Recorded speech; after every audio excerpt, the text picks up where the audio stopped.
Assalamualaikum. Halo, halo. Doa, are you there? Doa and Daniel. Hello, Assalamu alaikum. I'm here. Alhamdulillah, Waalaikumsalam. How is US? Where are you now? I'm in New Mexico.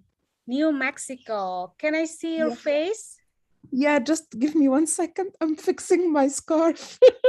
Thank you so much, Doa, for your time. And oh, no, thank you for the great honor you're giving me. I'm so honored, happy actually. to see you, to hear your voice finally. Yeah, we have been for so long time. forever. And how is Daniel? Daniel here? Yes, hello. Assalamualaikum. Alhamdulillah. Assalamualaikum, Daniel. I'm so happy to see you. Is it correct, Daniel? How can we say your name? Danielle. Daniel. Yes. Okay, thank you. Thank you so much, Daniel, for your time. I know you're so busy. I'm excited to be here. Yeah, finally we meet here. Hopefully soon, yeah, face to face, I mean. I know it's early for all of you, so I appreciate everybody being here so early in the morning. Yeah, and we also appreciate you. Is it too late for you there? Where are you now? I'm in California. It's not too late. What time there, California? It is 6 p.m. Oh, 6 p.m. Nice for you then. Mm-hmm. Okay, thank you so much, Doa, Daniel. And what about our chair, Dr. Uliati? How are you? Almost doctor, not doctor. Inshallah, we pray for you. Inshallah. Thank you so much for your time. Yeah. To help me. Thanks. Hi, Daniel. Assalamualaikum, everyone. Assalamualaikum warahmatullahi wabarakatuh. Ibu Mainarni. Waalaikumsalam. Hello, how are you? Fine. Daniel, thank you for joining us. Oh yeah, this is our President LITA, Linguistic and Literature Association, Daniel and hello, Daniel and Doa. Yeah, Prof. Mainarni. Thank you, Prof. Almost, Prof. Amin. Amin. So you don't mind, right? Everyone here, we share our YouTube channel, Prodi Sasing Sastra Inggris is, we call English Literature Department as Sasing or Sastra Inggris in Indonesian. I think it's also a good idea to put the recording on web of LITA, so more people can get the access to the conference too. Inshallah, Prof. Yeah. So we will start in 2 minutes, hopefully, so we can make it on time. So, and our MC today is our lecturer from English Literature Department of Universitas Islam Negeri Syarif Hidayatullah Jakarta, Prof. Arif Rahman Hakim. Are you there? Ready? Arif, check.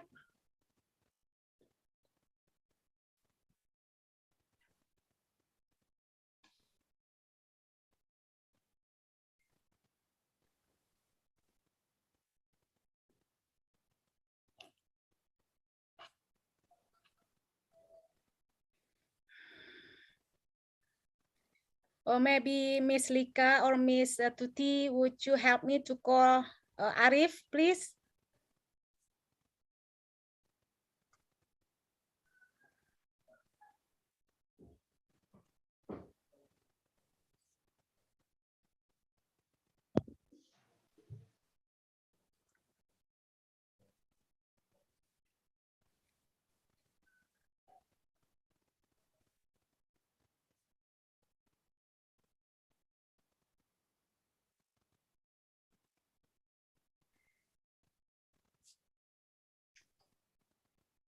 Yeah, while waiting for my lecturer calling Arif, so I think that there are some chairs already join us.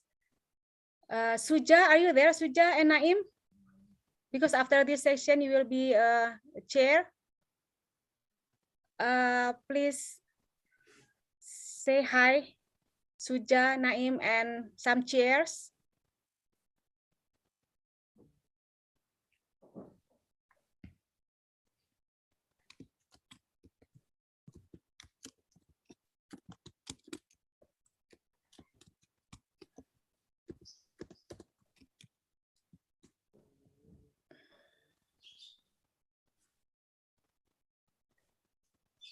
Yeah, Arif, are you there?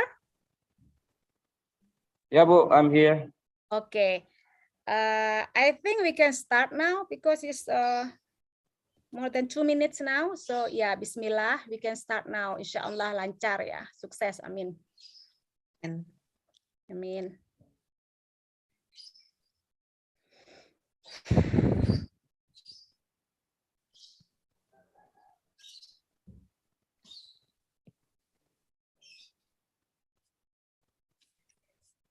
Ya, silakan Arif.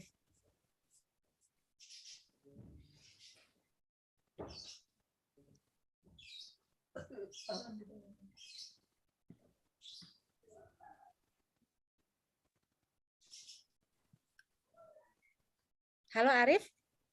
Ya, Bu. Oh ya, silakan. Thank you, Bu Hasnul. Bismillahirrahmanirrahim. Assalamualaikum warahmatullahi wabarakatuh. Waalaikumsalam warahmatullahi Waalaikumsalam warahmatullahi wabarakatuh. wabarakatuh. Peace be upon you. Good morning from western part of Indonesia time. Fellow speakers, lecturers, researchers, colleagues, and to our audiences joining us online from around the world.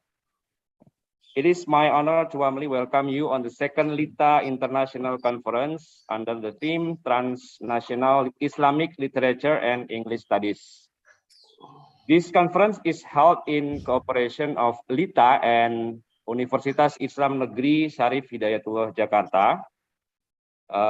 Ladies and gentlemen, this is our second year that we are holding our major annual event. And previously, Universitas Islam Negeri Sunan Ampel Surabaya, in also collaboration with the Linguistic and Literature Association, has successfully held the first international conference on linguistic and literature on 2021 under the theme Global Muslim Literature and English Studies. Ladies and gentlemen, allow me to briefly account LITA. LITA is Linguistic and Literature Association. It was established on 17 June 2018 at Universitas Islam Negeri Syarif Hidayatullah Jakarta. LITA was established in order to provide a forum for English language and literature departments, particularly in state Islamic universities under the auspices of the Ministry of Religious Affairs of the Republic of Indonesia. In addition, LITA was established in order to both develop the networks and more importantly to develop English language and literature departments in Indonesia by conducting several activities such as visiting professors, international conference, student conference, and seminars both offline and online. Okay, dear colleagues, let's start our conference by saying Al-Fatihah. Al-Fatihah.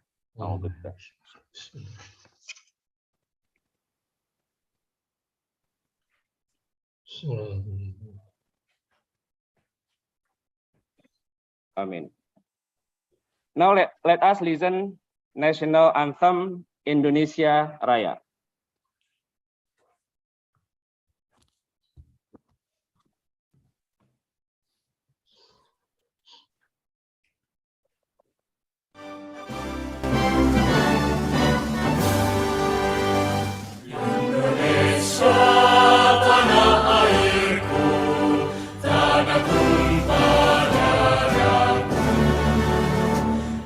Sanalah aku berdiri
National Anthem Indonesia Raya. Thank you.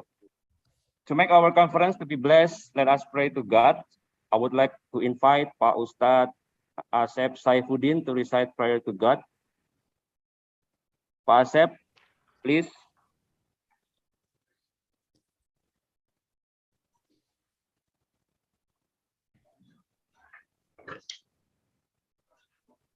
Okay, Pak Arif, thank you very much.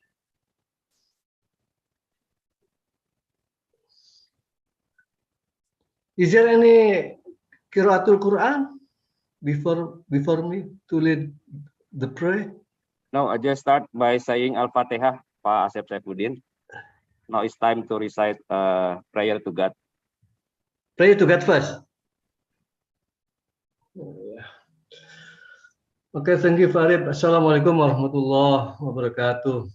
Waalaikumsalam warahmatullahi wabarakatuh. Ladies and gentlemen, the audience who prays, let us bow our head to pray, asking God to make this event run smoothly. For those of other religion or non-Muslim, please adjust to your respective faith and beliefs. Whereas for those of you who are Muslim, first thing first, let's begin this prayer by reciting Suratul Fatihah. Ala hadiniya wa kulinatin sholihah wa ila akhiratin nabi al-Fatihah.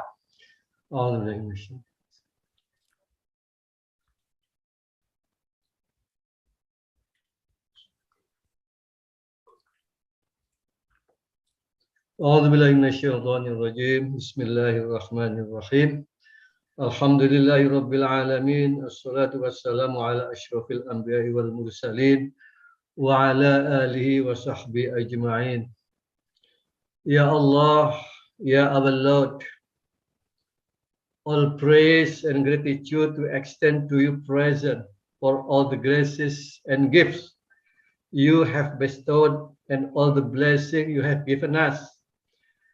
At this time, you brought us together at the second LITA International Conference 2022 with the theme Transnational Islamic Literature and English Studies.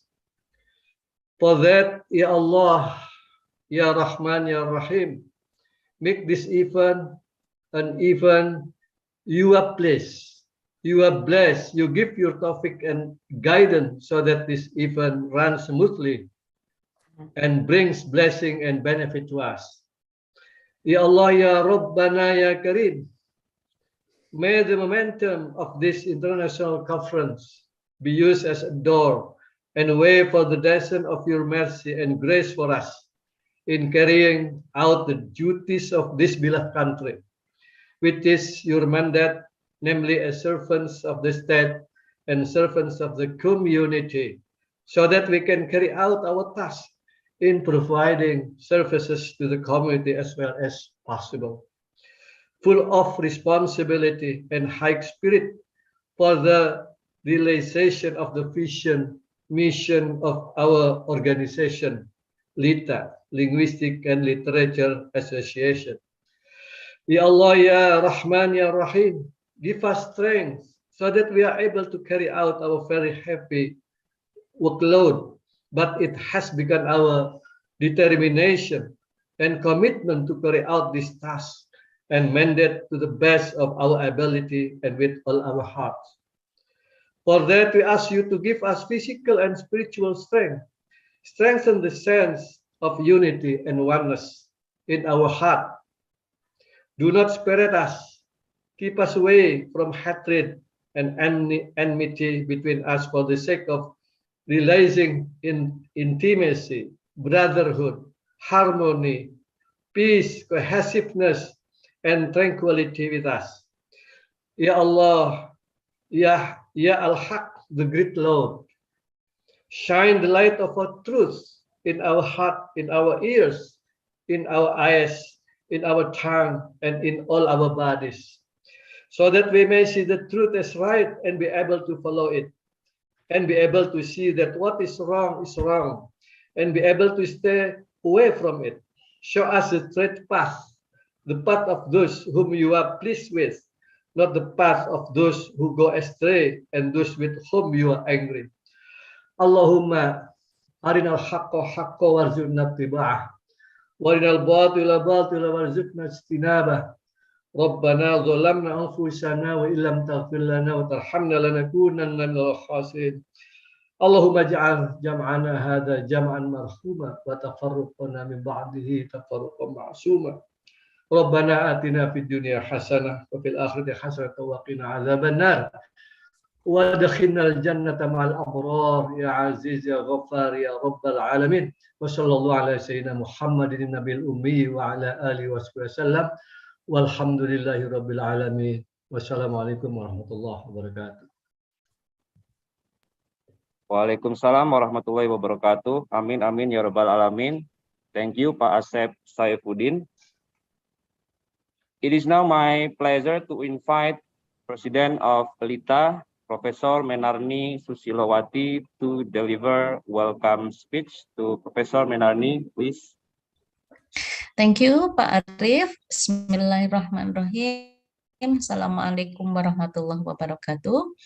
Alhamdulillahirabbil alamin wassalatu wassalamu ala asrofil anbiya'i wal mursalin wa ala alihi washabihi ajmain. Amma ba'd. Allahumma sholli ala Muhammad, Allahumma sholli alaihi wasallam. First of all, I would like to welcome everyone to this conference, especially Daniel Haq from Minnesota and Dua Umran, and also all the participants, all the committees. Thank you very much for joining us to this conference. And the topic is very much interesting concerning today conditions in which everyone comes into transnational space. So now we are entering really in a global world where no more geographical limit can separate us.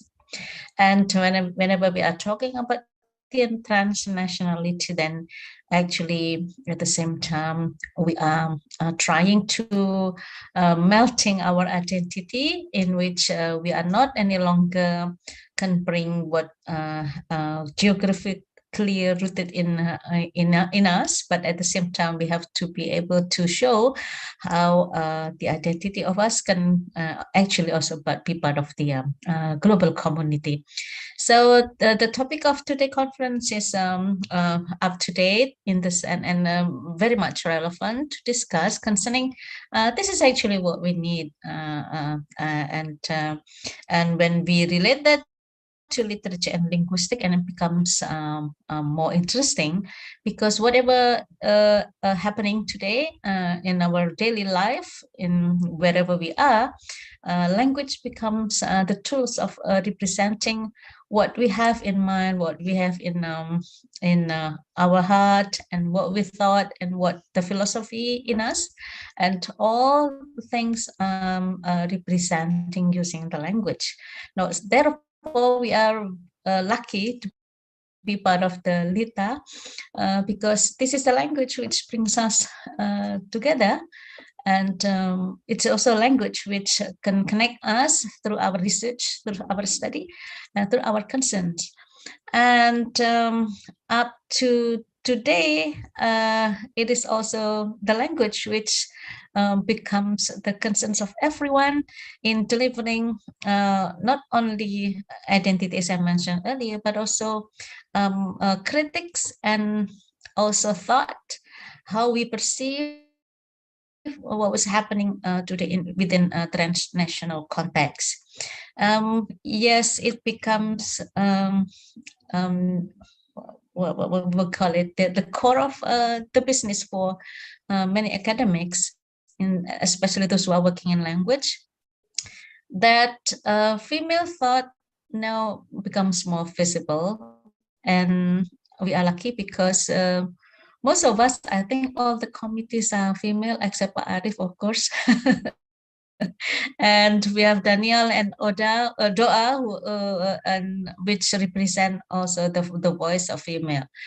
And it's become more and more visible within this transnational space when we are going to look at how the voice of female in bringing how they feel, how they think, how they experience in their daily life into academic atmosphere.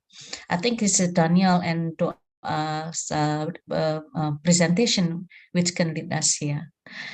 So I also want to invite everyone to join our monthly discussion, because LITA also has a monthly discussion for everyone to bring their research into a discussion. And of course, it is again language which tied us to be the main menu of the discussion. The perspective can very much varied, various in the sense that everyone can bring their own concern, but then it is the language which become the main menu of the discussion. Thank you again, Daniel and Doa, for being with us this morning, and also welcome everyone from I think different across of Indonesia, and I also noticed somebody from other country. It could be from Thailand or Sri Lanka. But though hope that this conference will bring us not only the academic atmosphere, but also benefits for everyone to participate in this global work. Thank you and enjoy the conference. Assalamualaikum warahmatullahi wabarakatuh. Waalaikumsalam warahmatullahi wabarakatuh. Thank you, Professor Menarni Susilawati, for your welcoming speech. May I thank each of our speakers for taking part in this event. The quality and caliber of speakers is outstanding. I also would like to thank all of you for connecting this morning from western part of Indonesia time. And I hope you are looking forward to the discussion as much as I am. It is now my very glad pleasure to announce our keynote speakers, Professor Daniela Haq from Minnesota State University, and Professor Doa Omran from University of New Mexico. And this session will be chaired by Dr. Ulyati Retnosari. For Dr. Ulyati, please, floor is yours. Thank you, Pak Arif Rahman. Yeah. Okay. Assalamualaikum warahmatullahi wabarakatuh. Good morning, ladies and gentlemen. Before I start, I'd like to introduce myself. I haven't been a doctor yet, yeah. PhD candidate, yes, yeah, not doctor yet, not PhD yet. Okay, I'm from UIN Sunan Kalijaga, Yogyakarta, and I'm going to be a moderator for Professor Daniel and Doa Umran. Before we start these sessions, let's recite Basmalah together. Bismillahirrahmanirrahim. And I'd like to firstly read a glance about the CV of Doa and Professor Daniel. Here, Daniel Haq is a professor of English at Minnesota State University, Mankato. She received her PhD from Cornell University and her MD from Yale Divinity School. Her book is Interrogating Scholarism, Race and Religion in Arab Transnational Art and Literature, which is in Syracuse University's Press Critical Arab American Studies series. You can read her work in multiple journals and edited collections, including American Literature, American Quarterly Studies, Multi-Ethnic Literature of the United States, Masrik and Mahjar, Journal of Middle East and North African Migration Studies, SWANA, a reader in Arab American Studies, and the Oxford Encyclopedia of Islam in North America. That's a brief of CV of Daniel Haq. And now Professor Doa Omran. Dr. Doa Omran is a young faculty in the English department at the University of New Mexico. Her research interests include post-colonial theory, feminism, and the Middle Ages. She did her master and PhD at the University of New Mexico.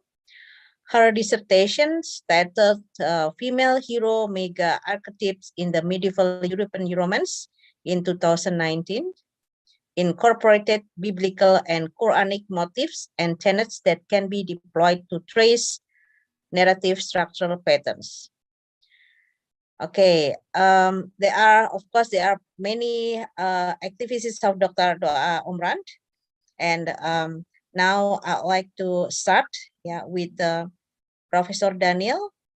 Professor Daniel, time is yours. You have about 30 minutes for presentations. Thank you. Thank you so much. I'm going to share my screen, I hope. Yes.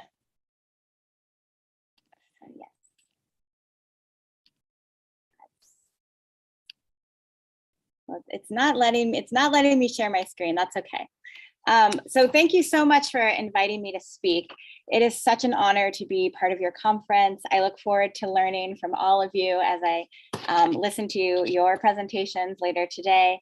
Given the theme of the conference, Transnational Islamic Literature and English Studies, I'm going to talk about my recent research, which looks at the relationship between secularism, human rights discourses, and literature and film by transnational Muslim artists. I'm discussing the work of the Syrian-American author, Moja Kaf, Moroccan author, Leila Lalami, and Kashmiri filmmaker, Musa Saeed, all of whose work engages directly with religious practice and exclusion within Western states. Their stories concern migration to nation states that fall short of their promises of religious freedoms and rights. Rather than apprehending or understanding lives through ontologies of individualism, these works emphasize local economies, mutual dependency, and Muslim values around community and caretaking.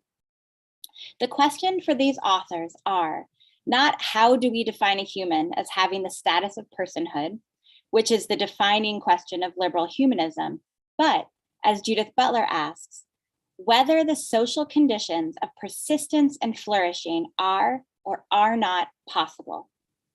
These artists confront the inevitable failure of the human rights narrative in humanizing refugees, or indeed of making successful appeals to the nation state itself to accept and protect migrants.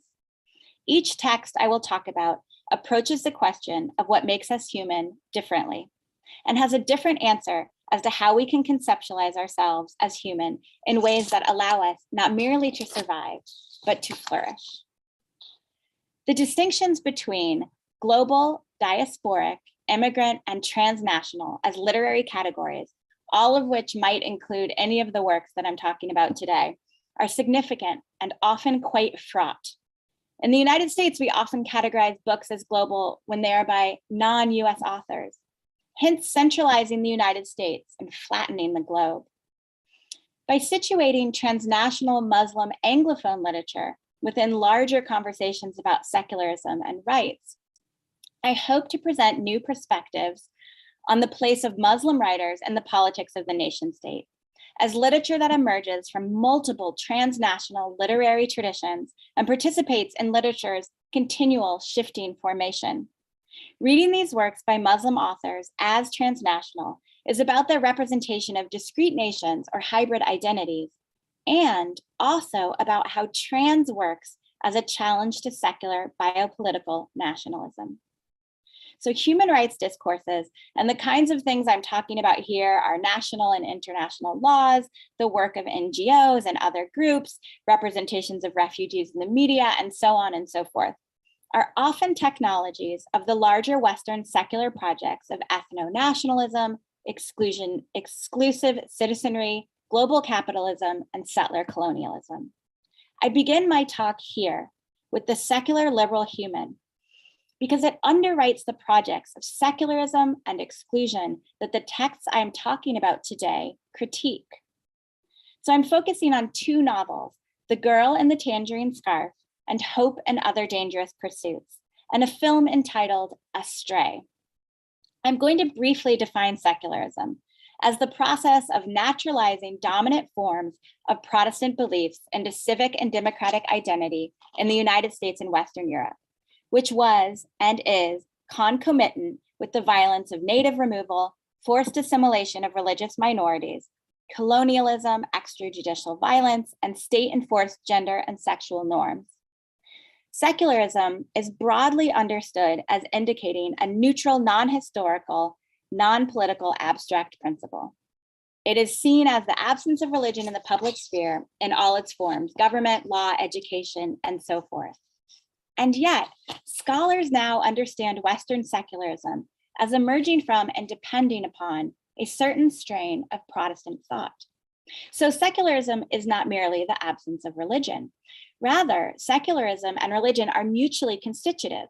Secularism makes claim about the meaning of religion and what constitutes proper religious subjectivity in the so-called modern world. Religious subjects seem easy to define. Religious identity is often publicly visible. It can be marked by one's name, bodily markings, habits, or religiously coded attire. The corporeal, bodily, or affective dimensions of secularity, however, are seen as unmarked. Implicit in the concept of secular self-understanding is that it is disembodied. It has roots in philosophical rationalism, not in the body, in an approach to life, not in the shaping of life itself. But we know that secular material culture and bodily habitus discipline us in all sorts of ways.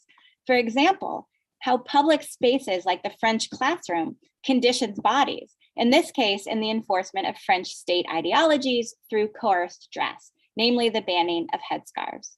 Another example is the 2009 Swiss banning of the construction of minarets, or the 2018 US Muslim ban upheld by the Supreme Court, or any number of examples. Living in a secular society means being habituated or sometimes coerced into secular subjectivity. None of this forecloses the possibility of secularism having its own generative rituals, rhythms, and effective practices. In fact, it highlights those possibilities. When religion is interpreted only from within secular contexts, it can be cordoned off and rendered one-dimensionally. Conversely, when defined as merely oppositional to secularism, religiosity can become intractable. Neither incorporates dynamic arrays of theological, scriptural, and communal understandings of self-embodiment, community, and biosphere.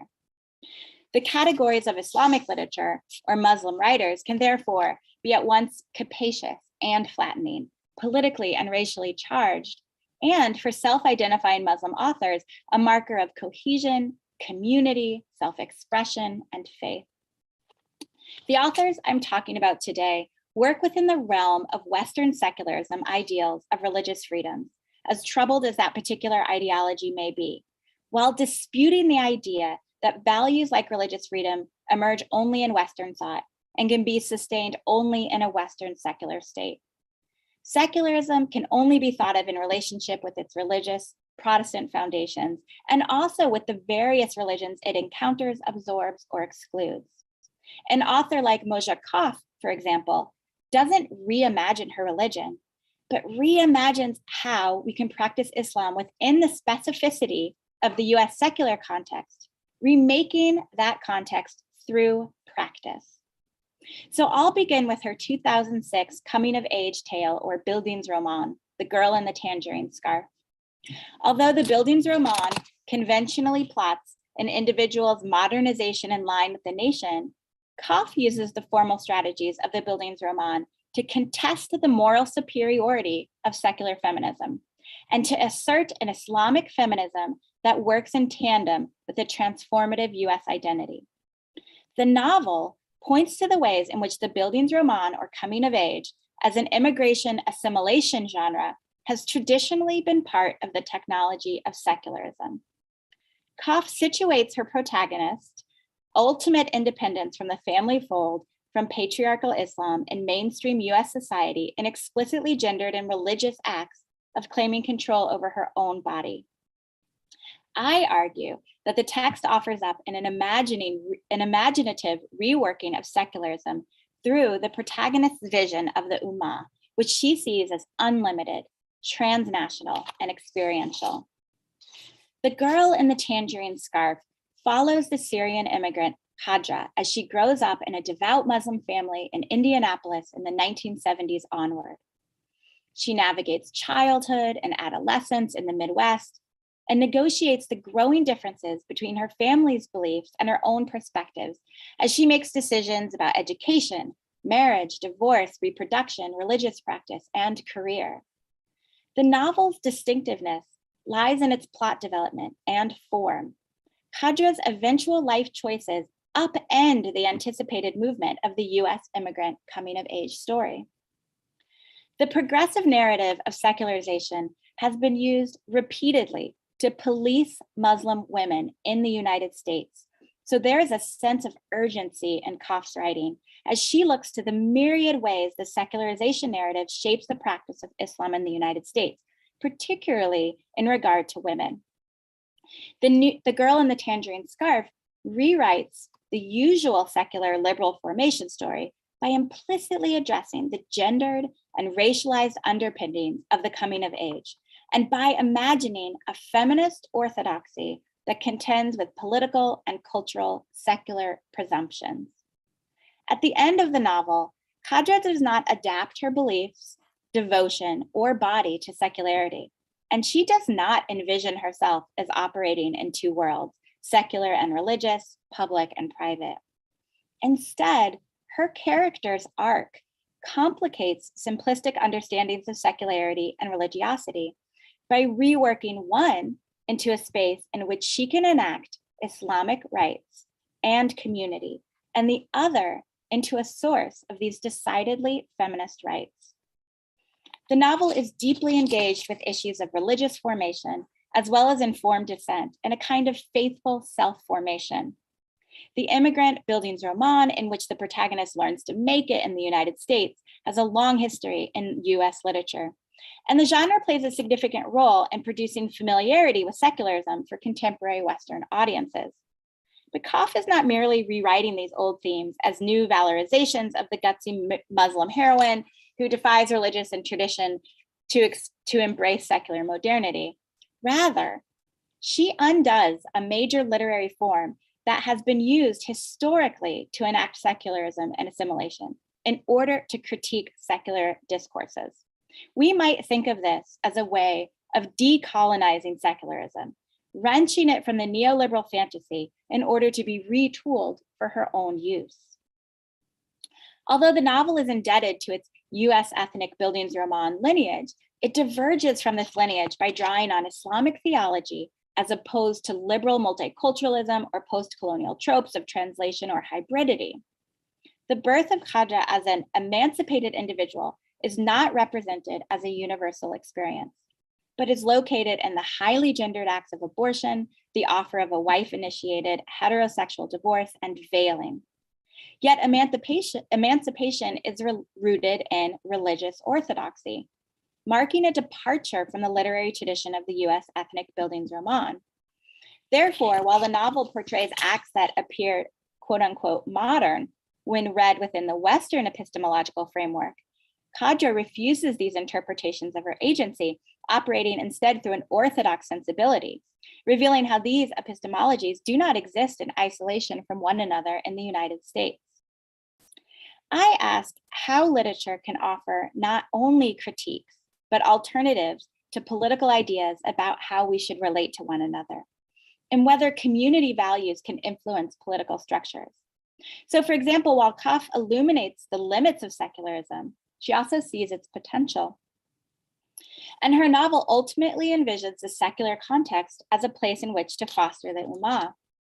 I suggest that forms of religious community, like the Ummah as represented by Kaf, could become starting points for discussing how to rethink secularism from a transnational Muslim perspective while incorporating different modes of Muslim practice.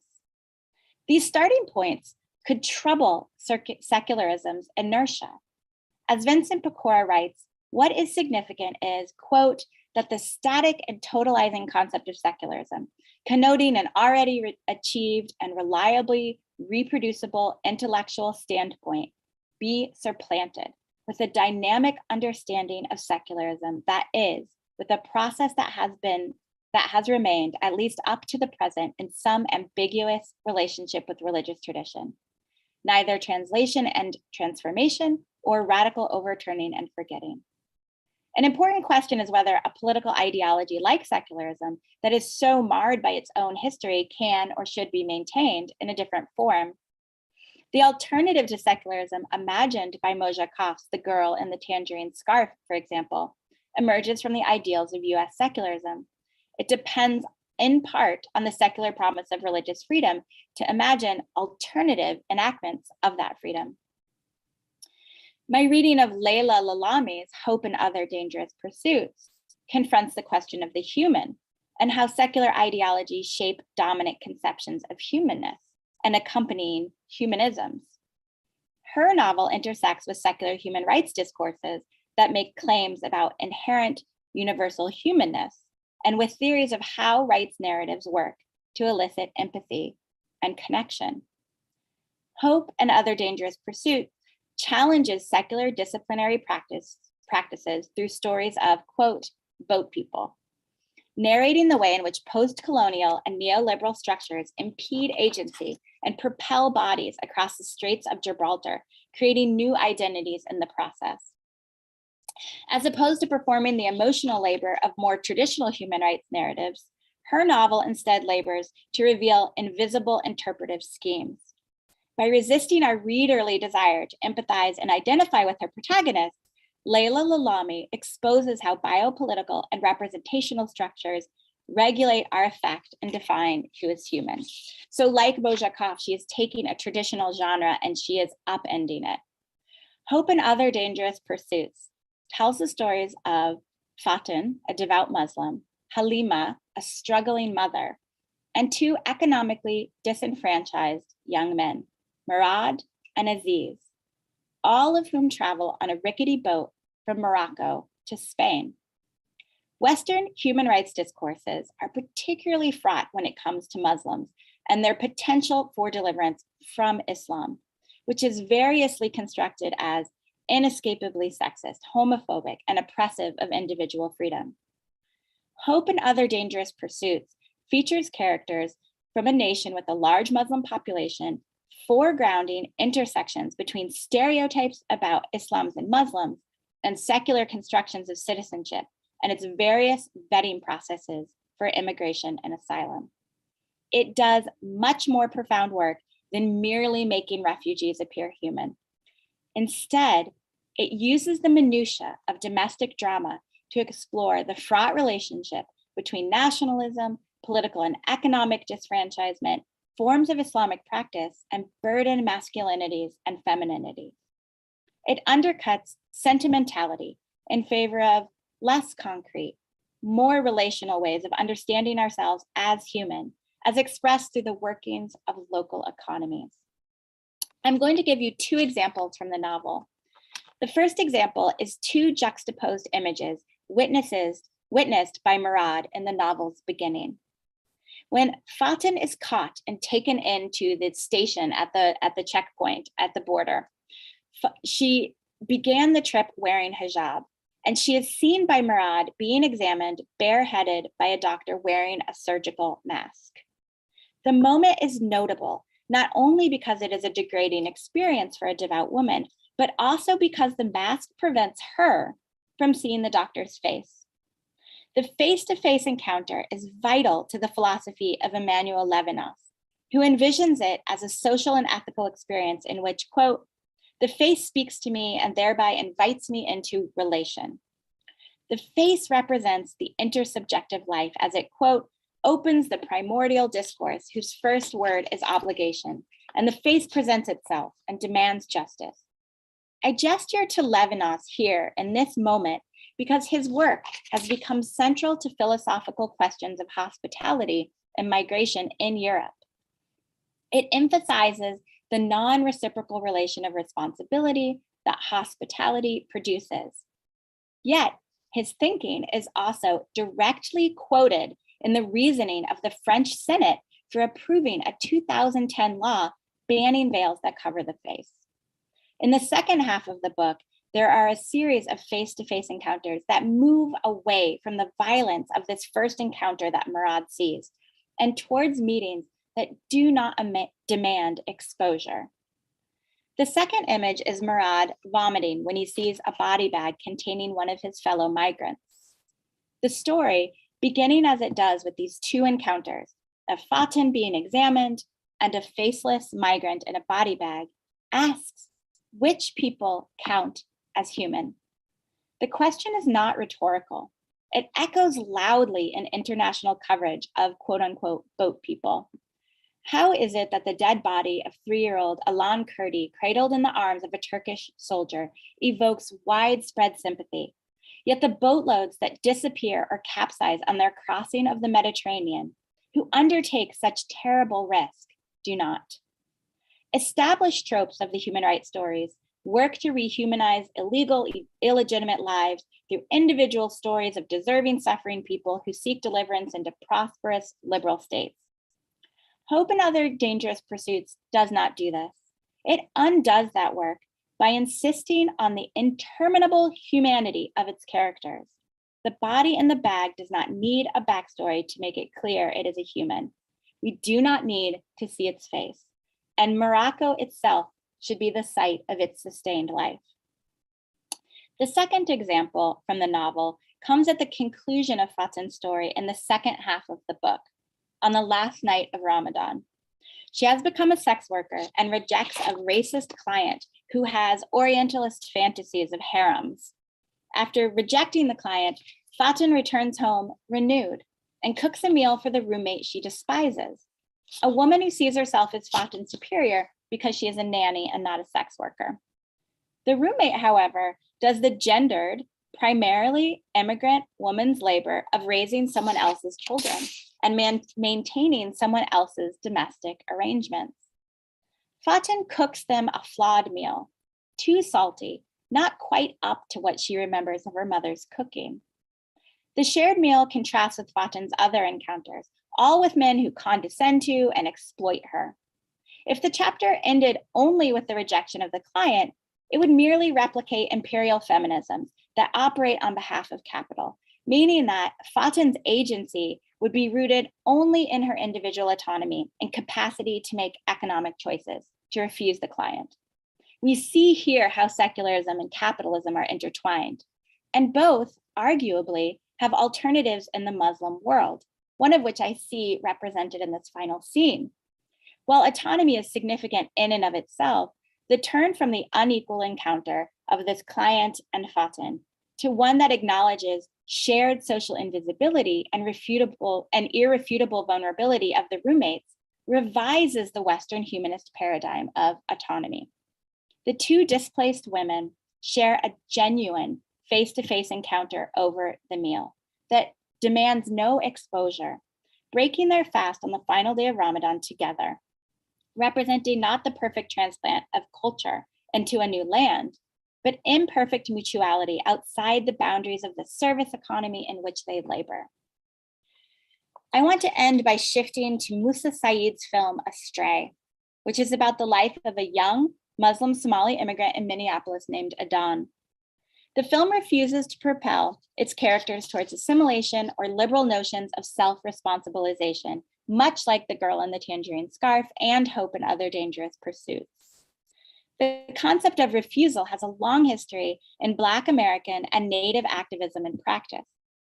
Writing about researchers' focus on pain narratives, Tuck and Wayne Young detail the, quote, cost of a politics of recognition that is rooted in naming pain, end quote, through which humanization is predicated on injury and describing that injury, and instead describe refusal as, quote, attempts to place limits on conquest and the colonization of knowledge by marking what is off limits, what is not up for grabs or discussion, what is sacred and what cannot be known. The film, Astray, refuses pain narratives as a basis for sympathy. And similarly, while Western humanism evokes the autonomous, rational, secular individual, the humanism of Astray emerges again, like these other works, in mutual dependency and vulnerability. refusing the idea that values such as religious freedom and bodily autonomy emerge only from the secular liberal state. Instead, the film shows how those values are found in Somali traditions of hospitality and Islamic theology through daily practices such as sharing food, offering refuge to extended family and friends despite interpersonal conflict, and drawing on hadith. Through this framework of refusal, including political refusal of state surveillance, like The Girl in the Tangerine Scarf and Hope and Other Dangerous Pursuits, Astray contributes to works of cinema and literature that are changing how refugee stories are told, received, and used for social justice. By insisting not on exposure, not on narrating pain, but on communal and religious modes of sociality and caretaking as rights. The labor of humanization is repeatedly placed on refugees with the chronic demand that they justify themselves by narrating both their trauma and their gratitude during the US asylum process and to the media. Astray defies the genre of human rights films that attempt to humanize refugees in order to appeal for rights or to animate audience sympathies. Barry Collins characterizes human rights films as merging cinema's aesthetic concerns with human rights activism, and criticizes the tendency of the genre to overdetermine cinema's relationship to truthfulness and to overinvest in cinema as a tool of humanitarianism. In her analysis of human rights films, Kate Nash utilizes Joseph Slaughter's theory of self-responsibilization, through which he reads post-colonial novels as rehearsing, quote, how we may become the human that human rights law supposes us already to be. So how do we become the human that will enable us to access those human rights laws? Nash asks, quote, to what extent does the self-responsibilizing individual of human rights films resonate with the responsible self identified by Foucauldians with practices and discourses of neoliberal governmentality? We can see the answer to Nash's question in the way that protagonists of human rights films often enact a neoliberal construction of the self, forwarding a narrative of autonomy and responsibility, consumer sovereignty, and self-confidence consonant with neoliberal governance. Astray's resistance to the patronizing impulses of cinema as humanitarianism lies in its episodic rather than conventional plot structure, and its insistence on developing Adan's character without crisis or pain, without being propelled towards neoliberal values like assimilation or acculturation. It is found in its incorporation of prayer, religious motifs, and hadith as meaningful sites of not only relationships, but of human rights, and in Adan's encounters with the existing refugee community and the urban spaces of Minneapolis. I'm going to give you an example. After leaving his friend's apartment in the beginning of the film, Adan finds refuge in an Aman's Dawa center and mosque, which the film uses to demonstrate ideas of community and to show Adan's social embeddedness, as well as to resist assimilation narratives and defy any expectation that it should explain itself to outsiders. Adan steals money from the donation box, but upon trying to escape through a window, he finds his way blocked by a spider web. According to Hadith, and this story will be familiar to all of you, during the Prophet Muhammad's hijrah, refugee flight from Mecca to Medina, he is protected from enemies by an unbroken spider web. After Muhammad hides in a cave, his enemies search for him, but upon seeing the spider web, they move on, assuming it must have been spun long before they arrived. Similarly, the web protects Adan from his impulse to steal and is an example of the devotional refrains of the film, such as Adan's own voiceover prayers, which sort of pepper the entire film. This engenders a sacred quality that is deeply engaged with the materiality of his life. The Hijrah marks the beginning of the Islamic calendar and the birth of the Ummah, as Muhammad and his followers go into exile to live with strangers. Here too, in the film, the spider web marks the beginning of Adan's journey, while denoting his existent membership in a religious community that already cares for him, living in a land of strangers in Minnesota. One must be familiar with Islam for the metaphor to be legible, and this is just one example of the film refusing to explain itself to non-Muslim viewers, differentiating Astray from most human rights films, whose intended audiences are never the subject of the film itself. Instead of breaking the web, Adan returns, he confesses to the imam and asks for help. In most human rights narratives about refugees, the encounter is between the host, for example, a national of the host country, and the guest, the refugee. But Astray subverts this trend, focusing instead in the entire film on the exchange of hospitality between refugees. The film does not emphasize solitude, and Adan's community does not fail him. He prays in the same mosque he cleans, and he benefits from its sanctuary in the beginning and the end of the film. He tells the imam that he is safer in the mosque and fears the influences outside, although the plot and Adan's incessant blunders propel him into the street. And yet, even there, he finds not depraved influence, but extensions of aid from a variety of neighbors, from an old soccer buddy to an ex-girlfriend, and so on. The film Astray narrates humans as defined by mutual dependency and vulnerability, iterating home as relationships between people, species, and God. Tuck and Yang remind us that, quote, pain narratives are always incomplete. They bemoan the food deserts, but forget to see the food innovations. They lament the concrete jungles and miss the roses and the tobacco from concrete. The film challenges the imperative of human rights cinema to humanize refugees and its reliance on liberal humanism and the nation state as solutions by emphasizing instead that we have socially constituted bodies. The nomadic modes of occupying space visualized by the film are at odds with more traditional trajectories of refugee and rights stories, in which a protagonist asserts autonomy and finds home. The long silences of the film, the meditative stretches in which Adan walks and thinks and prays are counters to the hustle and chaos of films with urban settings, as well as the more usual deliberate arc of refugee stories. The film's movement, the way the camera follows Adan, the wide frame shots that establish the neighborhoods he walks through, the lingering and still shots of objects, people, and places, visualizes the challenges of migration, but also revels in nomadic and communal tactics of self and home creation. In all three of the works that I talked about today, the lives of Muslim refugees and migrants are at stake. And all of these works show restrictions on how migrants can move about in space and what they can do with their time.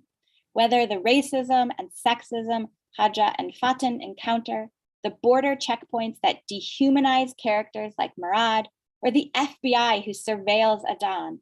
For characters like Adan, Haja, Fatin, and Murad, both agency and faith can occur only in the context of interdependency and conditions of flourishing. Because of time, what I haven't talked about today are the complexities of racialization and anti-Muslim racism in these settings, which are the context for these textual and cinematic interventions. Instead, I focused on the interventions themselves. And my final question for all of us here is, in what generative ways can we imagine and enact more capacious ways of being religious or non-religious or secular, changing our understanding of what it means to be human and reforming how we live in community and belong to one another? Concomitant with the unmaking of the dominant category of the human comes a focus on the body and our embodiment as communally inflected and experienced. I ask how these authors and artists and filmmakers employ Islamic practice and tenets, how their visions of the Ummah can help us imagine more just modes of living with one another, recognizing communal obligation as well as bodily sovereignty. Not some kind of naive hopefulness based on uncritical essentializing or atomizing notions of humanity, but a rejection of cynicism and separatism. I read the disruptions of viewer and readerly expectations in all of these texts. So each is an example of an author or artist taking a genre we are familiar with and doing something very different with it. I read these sort of disruptions as a rejoinder to the human rights narrative as it is widely conceived, but also as recognition of the necessity of refugee and immigrant stories. The humanism that emerges from all of them is relational, as evidenced by the many instances of hospitality and exchange that occur in each. For example, In Astray's final scene, Adnan slyly confronts a distressed stranger on a bus by turning his head Layla's welcoming face towards the stranger. The film ends with a voiceover of Adnan praying, quote, "We've all strayed, cut off from where we were, from who we were, wandering the world. We have so little time to find our way. I'm as lost as anyone, but please know I am trying, that I am on a path, the best I can find. And here in the dirt, in the sun, in the wind, on my way to you, I am home." Thank you very much.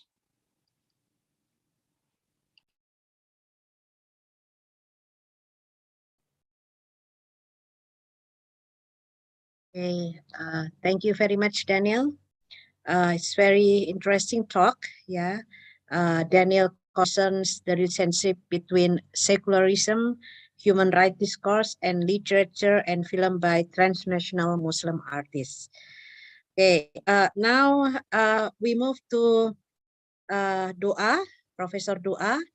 Time is yours.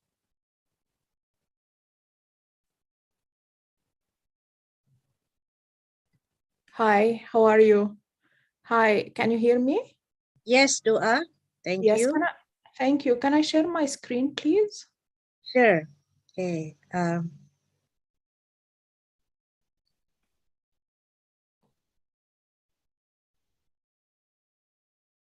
Anybody can help? Yeah, you have already become a co-host, Professor Dua. Okay, thank you So so you much. can share by yourself. Yeah. Okay, yeah. So, all right. So first of all, thank you so much for inviting me and giving me the honor to participate in this conference. I'm really happy about that.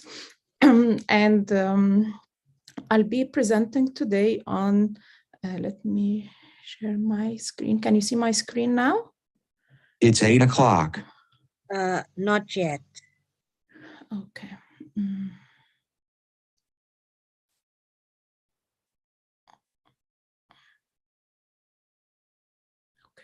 I think you can see it. Okay. Yeah, Yes, sure. Professor. Yeah. Thank you so much. So let me.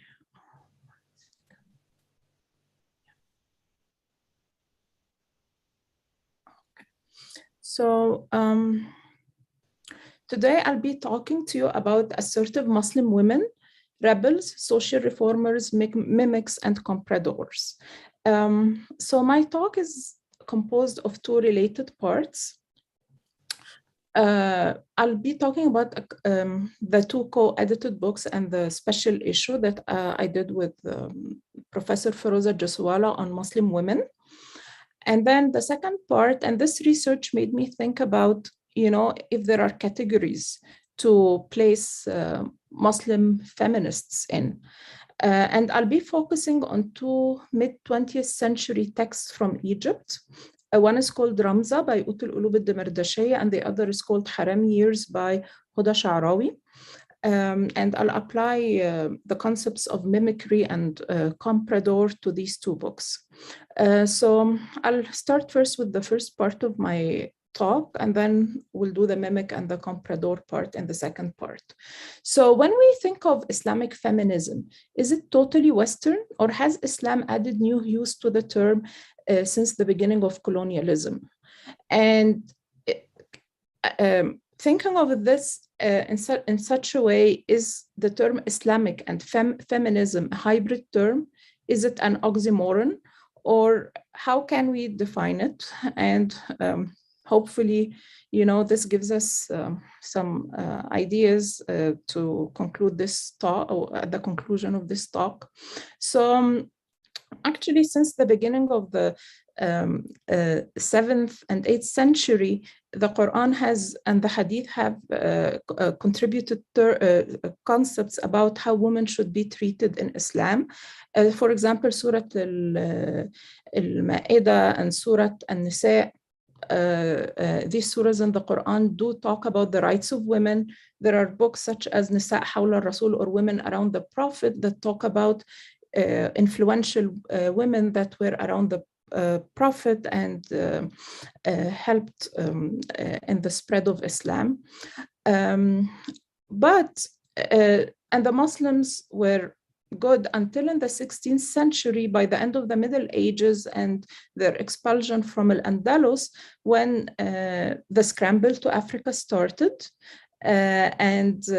Historians generally agree that the scramble for Africa started or rushed imperial conquest of Africa by the major powers of Europe. However, it started with the Belgian King Leopold II.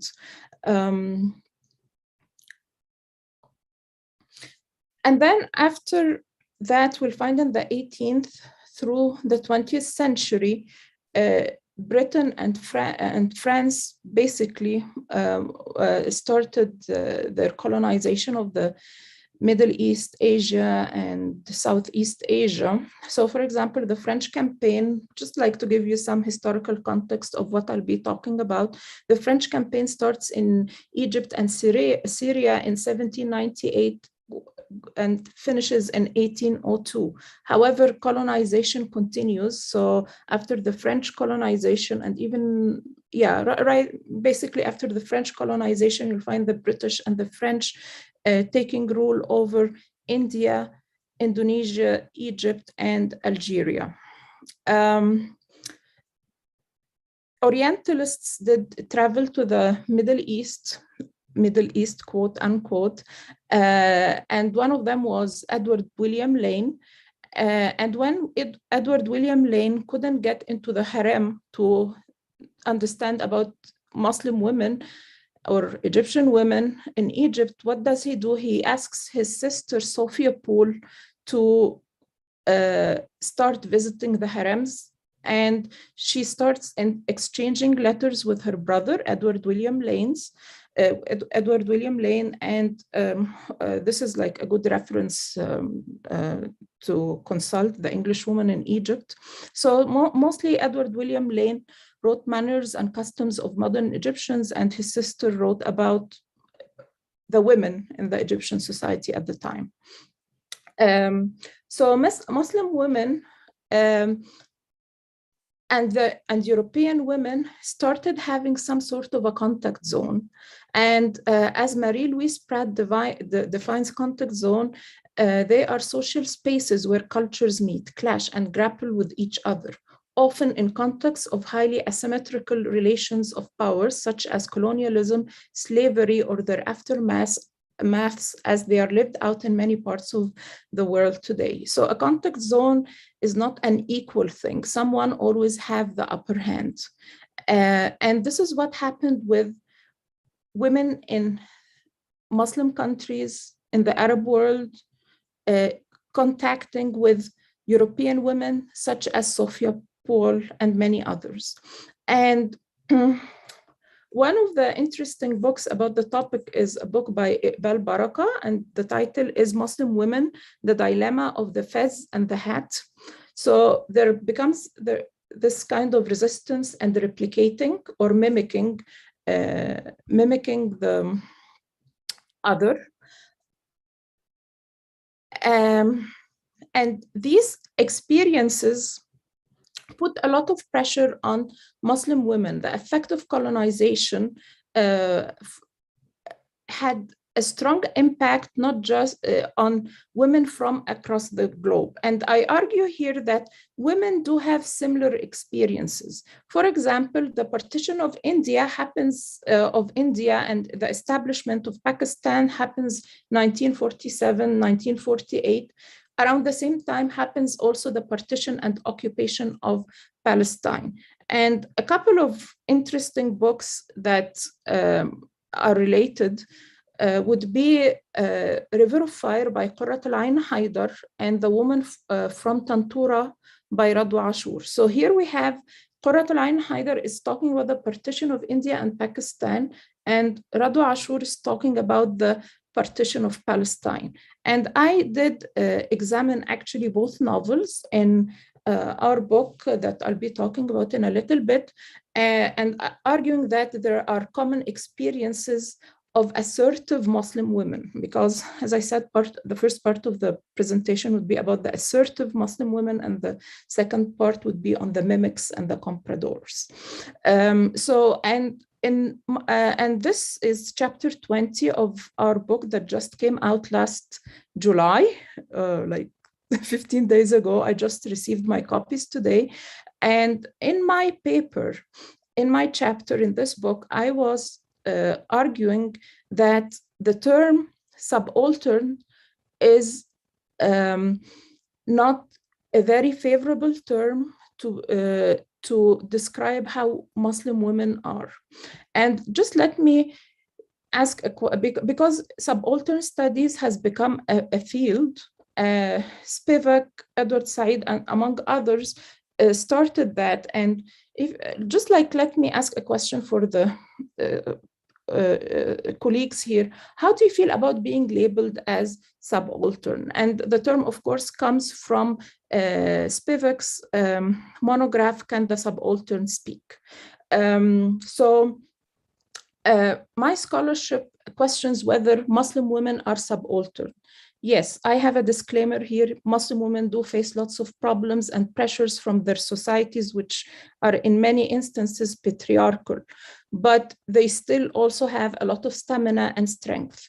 So the problem with applying the term subaltern in post-colonial studies is that it assumes by default that some nations are superior to others. It turns a blind eye to long centuries of progress and civilization and contracts a nation to a few decades of colonialism.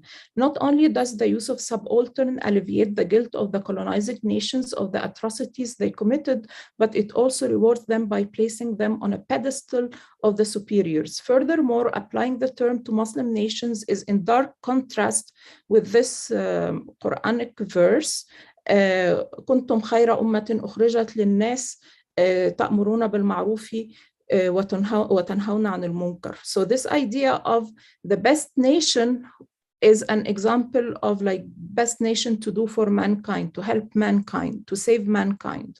So I'm not like imposing any religious thought on you here, but the idea is in Islamic thought, the idea of being subaltern doesn't really exist. If we look at the literature and the traditions of the Quran, it would be like, you know, most Muslims won't really think of themselves, and including women, that they are subaltern. So describing Muslim women as subaltern doesn't necessarily reflect the self-view of Muslims, even though the imposed term subaltern in post-colonial theory has founded approbation in Indian and Western academic circles. It's a demeaning expression that subordinates more than half of the inhabitants of the world. Moreover, subaltern also fixates the previously colonized nations to the strains of the colonial phase and denies possibilities of psychological liberation and healing from the traumas caused by the atrocities committed by the imperialists.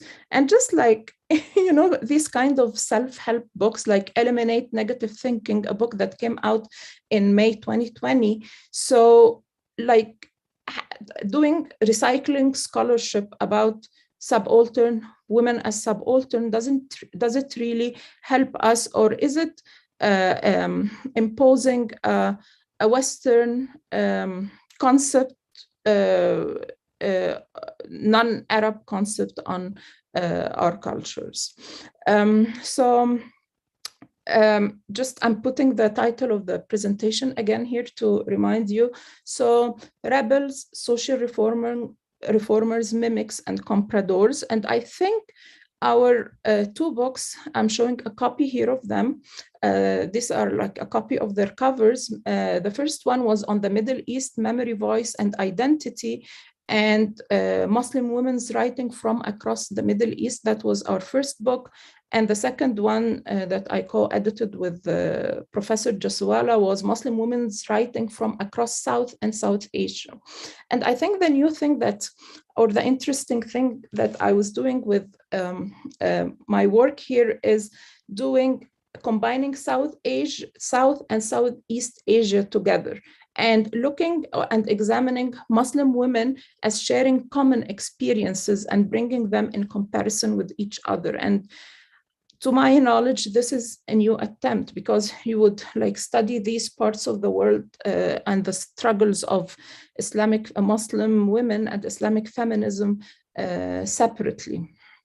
So just like to give you an idea, let me share with you this part. So in the second volume, as you can see, we have edited a section on India, a section on the struggles of women in Kashmir. Pakistan, Afghanistan was another section. And then we have a section on Bangladesh and Sri Lanka, and then a chapter on, or a section on Indonesia and Malaysia. And one of our contributors, Dia Aryani Arimbi, contributed a chapter about how Muslim women are religious, but still maintaining the popular lifestyle and the chic and the popular lifestyle to writing romance books and pop novels. So Dia is an Indonesian scholar, and then another scholars, Diana and Jaria, wrote a chapter on Malay romance novels. So this whole section also talks about like women, assertive women, Muslim women finding their ways in the common contemporary era. Other sections on Burma, Brunei, and the Philippines.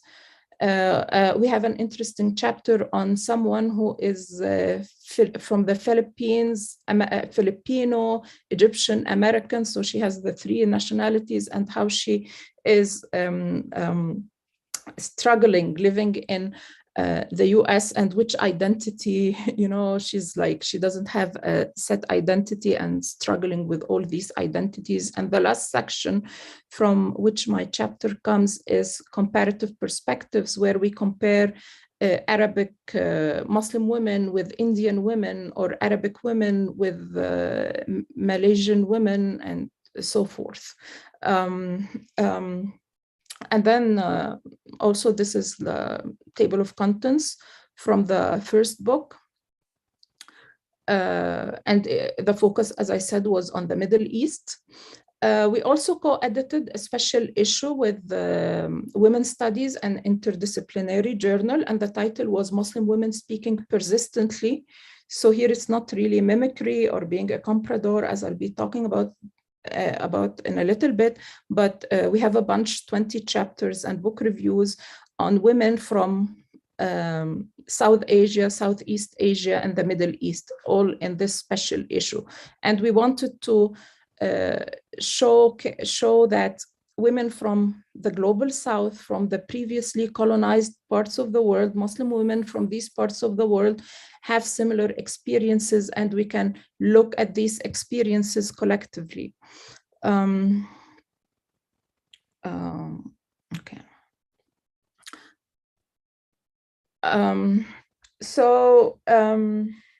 The thing about these books is that we included writers that are known as well as less known in both volumes. We did invite emerging female scholars or emerging scholars as well as established ones, but our focus was mostly on emerging female Muslim scholars, so that they talk about their cultures and how they reflect on these literary works.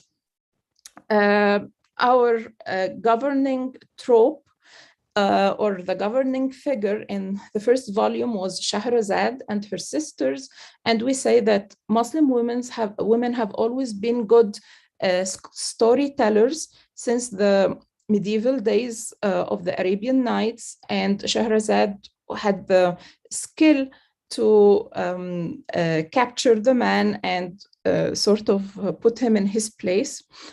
Just like to give you a sample of the chapters, in the first book, we have a chapter on Ashik Piri from Azerbaijan, that like female singers from early days of Azerbaijan. We have also the beginnings of feminism in the Arab world. We included more recent writers, such as the memoirs of Tamara Shalabi Marina Benjamin, that's a comparative chapter. We also have chapters on Azar Nafisi, and many others. We also included, just like Daniel was just talking about Mohja Kaf, we also have emails from Shahrazad, which is a poetry anthology by Mohja Kaf. We have a chapter on Laila Lami's Hope and Other Stories. So here my talk intersects with Daniel's. Also, there is a chapter by on the Sudanese writers Laila Abu Leila's Distant View from Minaret. We did include lesser-known poets to the Western readers, such as Suad al-Sabah, who is a Kuwaiti princess, and her poems that are translated into English on the Iraqi occupation of Kuwait in the 1990s and the Gulf War. We did include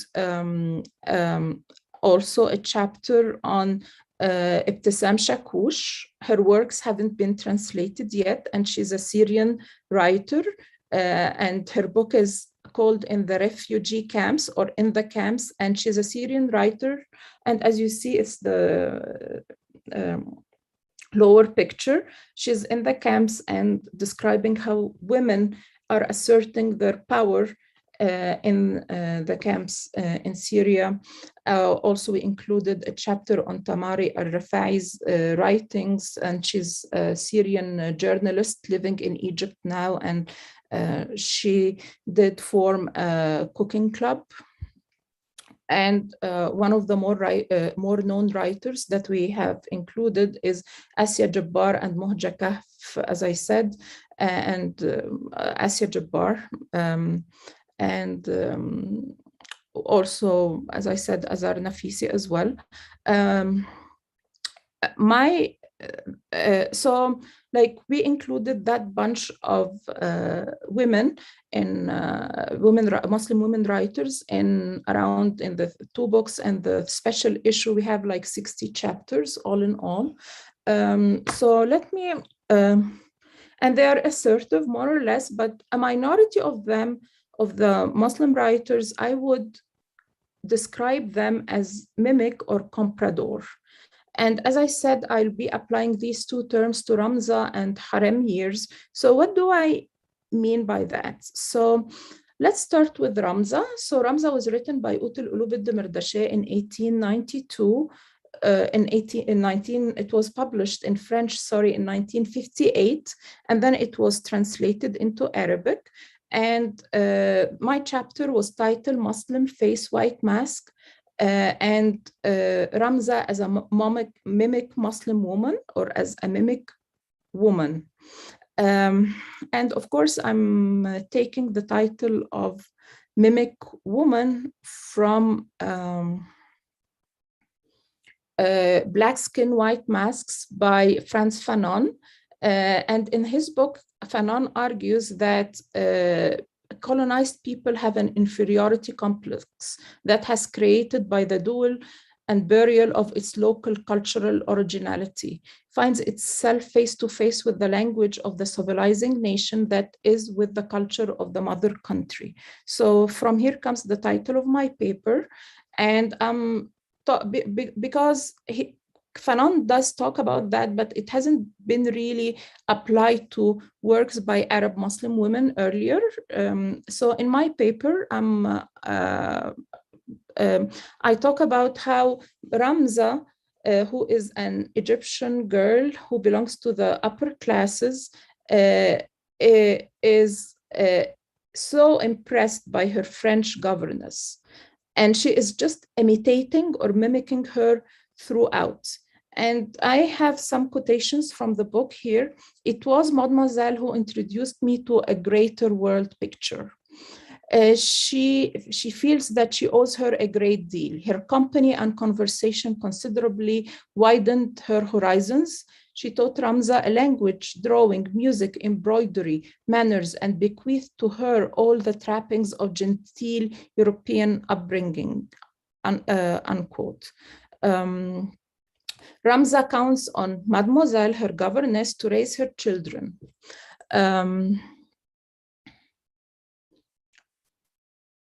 among the people who critiqued Ut al-Ulub on writing her novel in French rather than Arabic. And it's ironical here because I do write in English myself, but this is just like the outcome of the global world we are living in. So the Dean of Arabic Literature, Taha Hussein, did criticize Ramza, Ut al-Ulub, or the Ramza figure in the book too, that these works suffer from a dangerous drawback that hurts and heals, pleases and aggravates. That is, they are not written in our Arabic language. These novels don't reach our Egyptian souls, but through indirect ways. These works are written in a foreign language that only a few of us can master. These works are written in French so that the French people can read and praise them. In this book that I would want to talk about today, that Mrs. Ut al-Ulub wrote in French and published in France, it reached Egypt through Paris and didn't reach Paris through Egypt. What shall I say? The concept of mimicry, whether in language or culture, and the infatuation by the other is addressed in Homi Bhabha's Location of Culture. And in the book, Bhabha elaborates on the idea of imitating the colonizer. He states that mimicry emerges as one of the most elusive and effective strategies of colonial power and knowledge.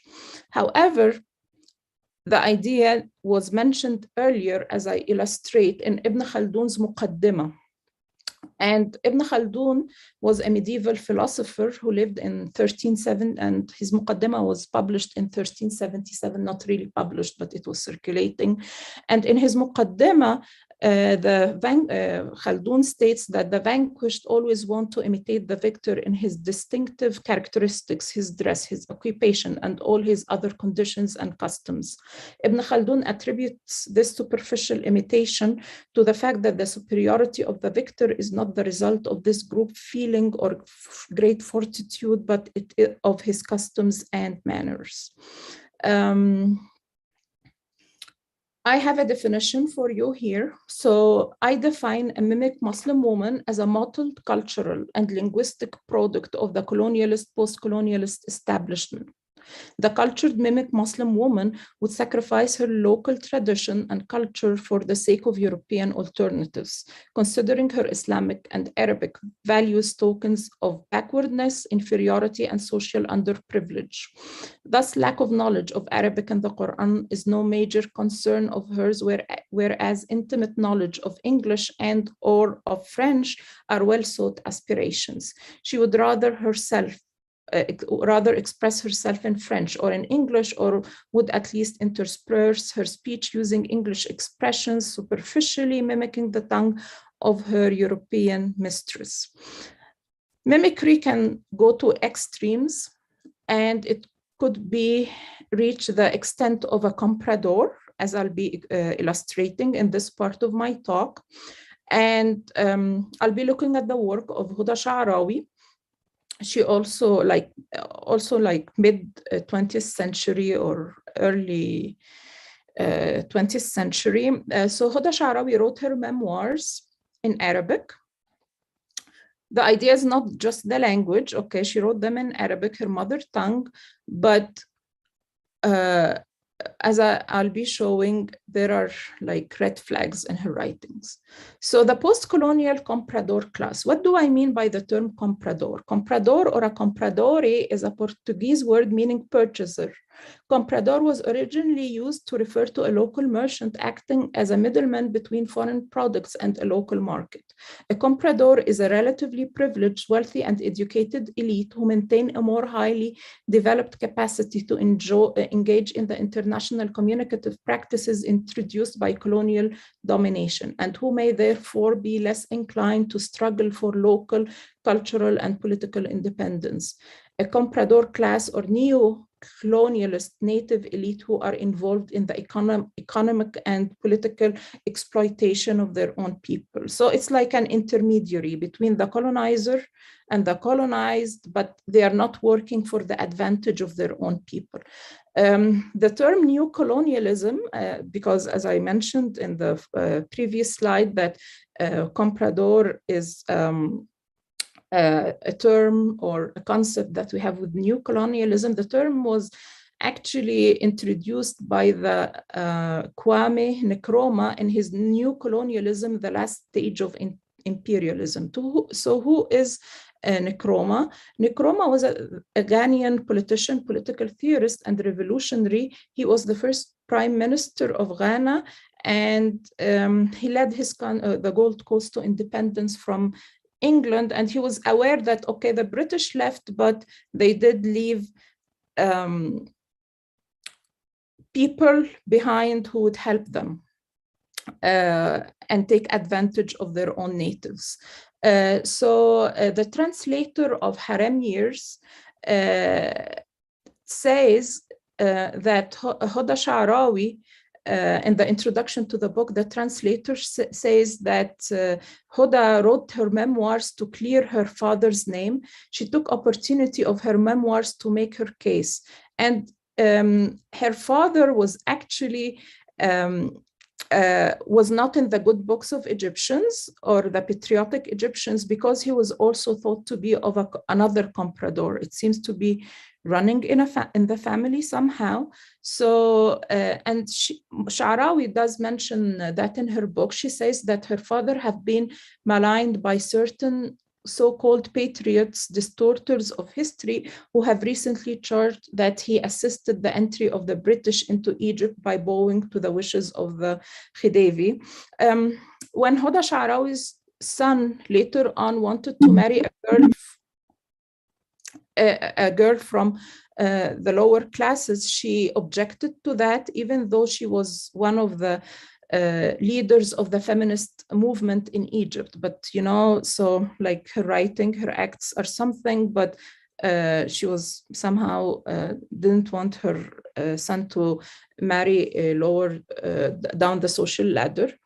Again, Sha'rawi, I'm taking some quotations here, like these coming 3 or 4 slides are quotations from her book. She says that she didn't, Arabic, okay, was her favorite, but as a young girl, she was not taught Arabic nor the Quran, so she grew up feeling estranged from her culture. Girls at that time were not supposed to learn Arabic. They were rather taught Turkish, because it was the Ottoman Empire and it was a high-class thing to know Turkish, French, or Italian, but she wouldn't, you know, it wasn't important to teach women of the country their own language. So, and then she talks, why is her French better than her Arabic? And she talks about her education. So just like Ramza, you know, it wasn't important that the government or the colonial powers would make it a point that people are educated in the culture they belong to.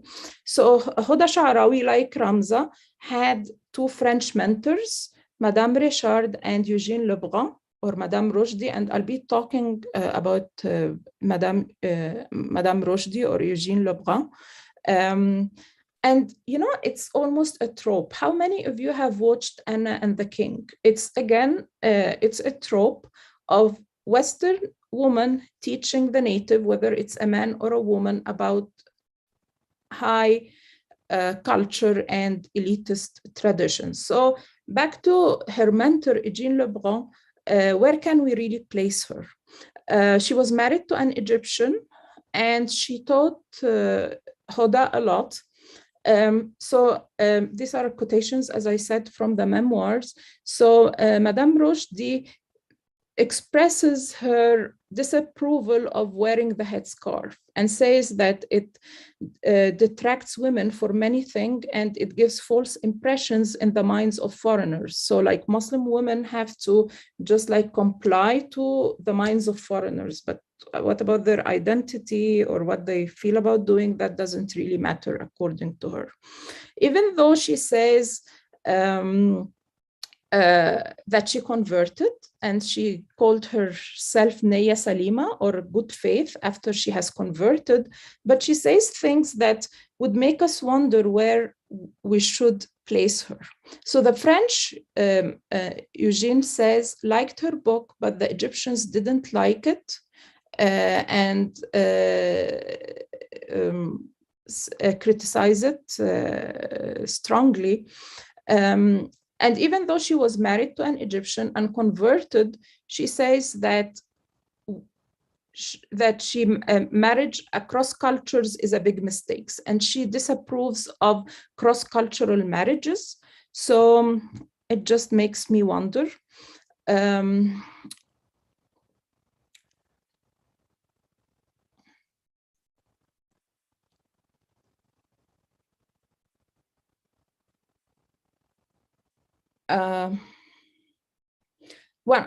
Another friend is Marguerite Thomas Clement, who is a French woman, or a Belgian woman, sorry. And Hoda Sha'rawi, you'll find her, she's using all these French people or French women to liberate or to give Egyptian women their freedom and their liberation. She does collaborate with Lady Cromer, the wife of Cromer, and Cromer was the diplomat and a colonial administrator. He served as the British Controller General in Egypt during 1879, and he oversaw that the Egyptian government would go bankrupt. He later became the agent and consul general in Egypt, and he did actually deter the education of Egyptian girls at the time. And Laila Ahmed talks about that in her Women, Gender, and Islam. She talks about, how Cromer had caused Egypt so much harm while Hoda Sha'rawi was collaborating with these colonial figures. So this is like a picture of Hoda Sha'rawi. It's a drawing, but this is like a drawing that imitates a picture. But when she goes to England, you'll find her wearing the hat. Remember the earlier slide I showed that about that book by Iqbal Baraka about the Muslim woman or the Egyptian woman between the hat and the fez. So she is having this dilemma too, or just like imitating or mimicking a European woman. She would go to England. She's carrying these flowers with other national figure compradors, asking the British to help Egypt gain its independence and wearing English outfits. So at the end of my talk, I would like to say that there is a thin line and a thin, tricky line between learning from the colonizer and mimicking them. Muslim women are assertive. They could be rebels, social reformers, but they can also be mimics and compradors. And O people, we created you from male and female, and we made you races and tribes so that you may come to know one another. The best among you before Allah is the most righteous. Allah is knowing and aware. So actually the Quran invites us to know people from other cultural traditions and learn from them, but there is this very thin line between mimicking and learning. Thank you so much. Thank you, Professor Doa Omran. We still have, ladies and gentlemen, we still have another presenter, the third presenter, that is Professor Hasnul. She's going to discuss about transcultural memory and transnational Muslim identity in Randa Jaras Himmi Muhammad Ali. Professor Hasnul is a researcher she researches women's literature of the Ummah, exploring Muslim woman stories from around the world, including the US, the UK, and Southeast Asian countries. As a Fulbright recipient, she completed her Master of Art degree in English from Central Michigan University, the US, in 2013. She also completed her PhD studies in English from the University of Exeter in the UK from an Indonesian endowment in 2019. Now she is also the head of English department in UIN UIN Jakarta. Ya, Sarif Hidayatullah. Prof. Hasdul, yeah, okay, time is yours, Prof. Yeah, thank you, Prof. Ulyati. And I would like to say thank you again to Daniel and Doa for your excellent talk. I hope I can engage with your presentation of my presentation. So, host or Akbar, would you share my PowerPoint, please?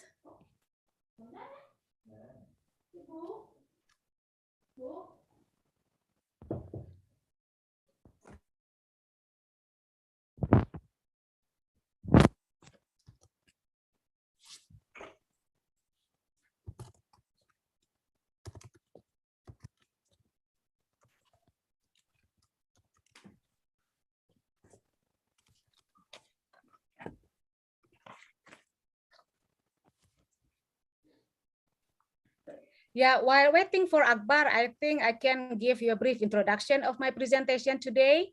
And yeah, this is the title of my presentation. I try to engage the scholarship in transcultural memory and link to the transnational Muslim identity. In my case is I investigate Randa Jarrar's short story collection. The title is Him, Me, Muhammad Ali, published in 2016.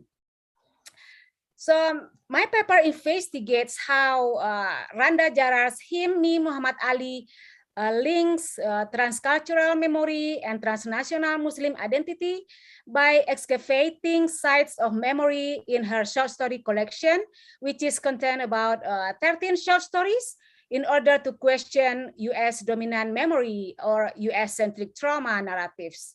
So in doing so, Randa Jarrar explores sites of memory, in this case, for example, the Pyramid of Giza, Los Angeles Museums, and Kinshasa Boxing Arena in Democratic of Congo, in order to excavate the protagonist's transcultural memory connected to transnational Muslim identity, which has struggled to fight against the legacy of European colonialism, in this case, British colonialism of Egypt and Belgian empire in Democratic of Congo, and of course, in our case, Indonesia, colonized by Dutch Empire. So I try to link the legacy of European colonialism linked to US imperialism. As the author Randa Jarrar is, we know that she is Arab American, whose father is Palestinian and Jordanian, and her mother is Egyptian, who migrated to the US when she was around 5 years old, but she was born in Boston, US.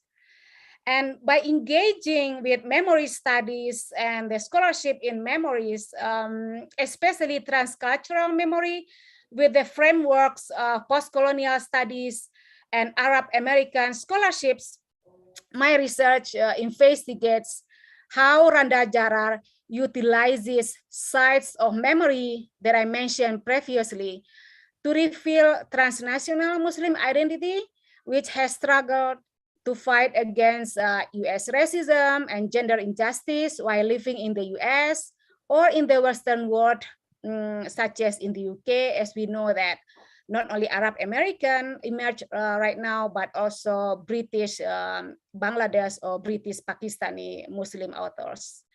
So those Randa Jarrar's Him, Me, Muhammad Ali uses sites of memory such as the pyramid, museums, and the boxing arenas to reveal the characters' transcultural memories, and also to show the transnational Muslim identity, which has struggled to fight or challenge US dominant narratives and US history in divining world history, especially non-European history, such as the old African king or King Tutankhamun, that represented throughout this Randa Jarrar's short story collection.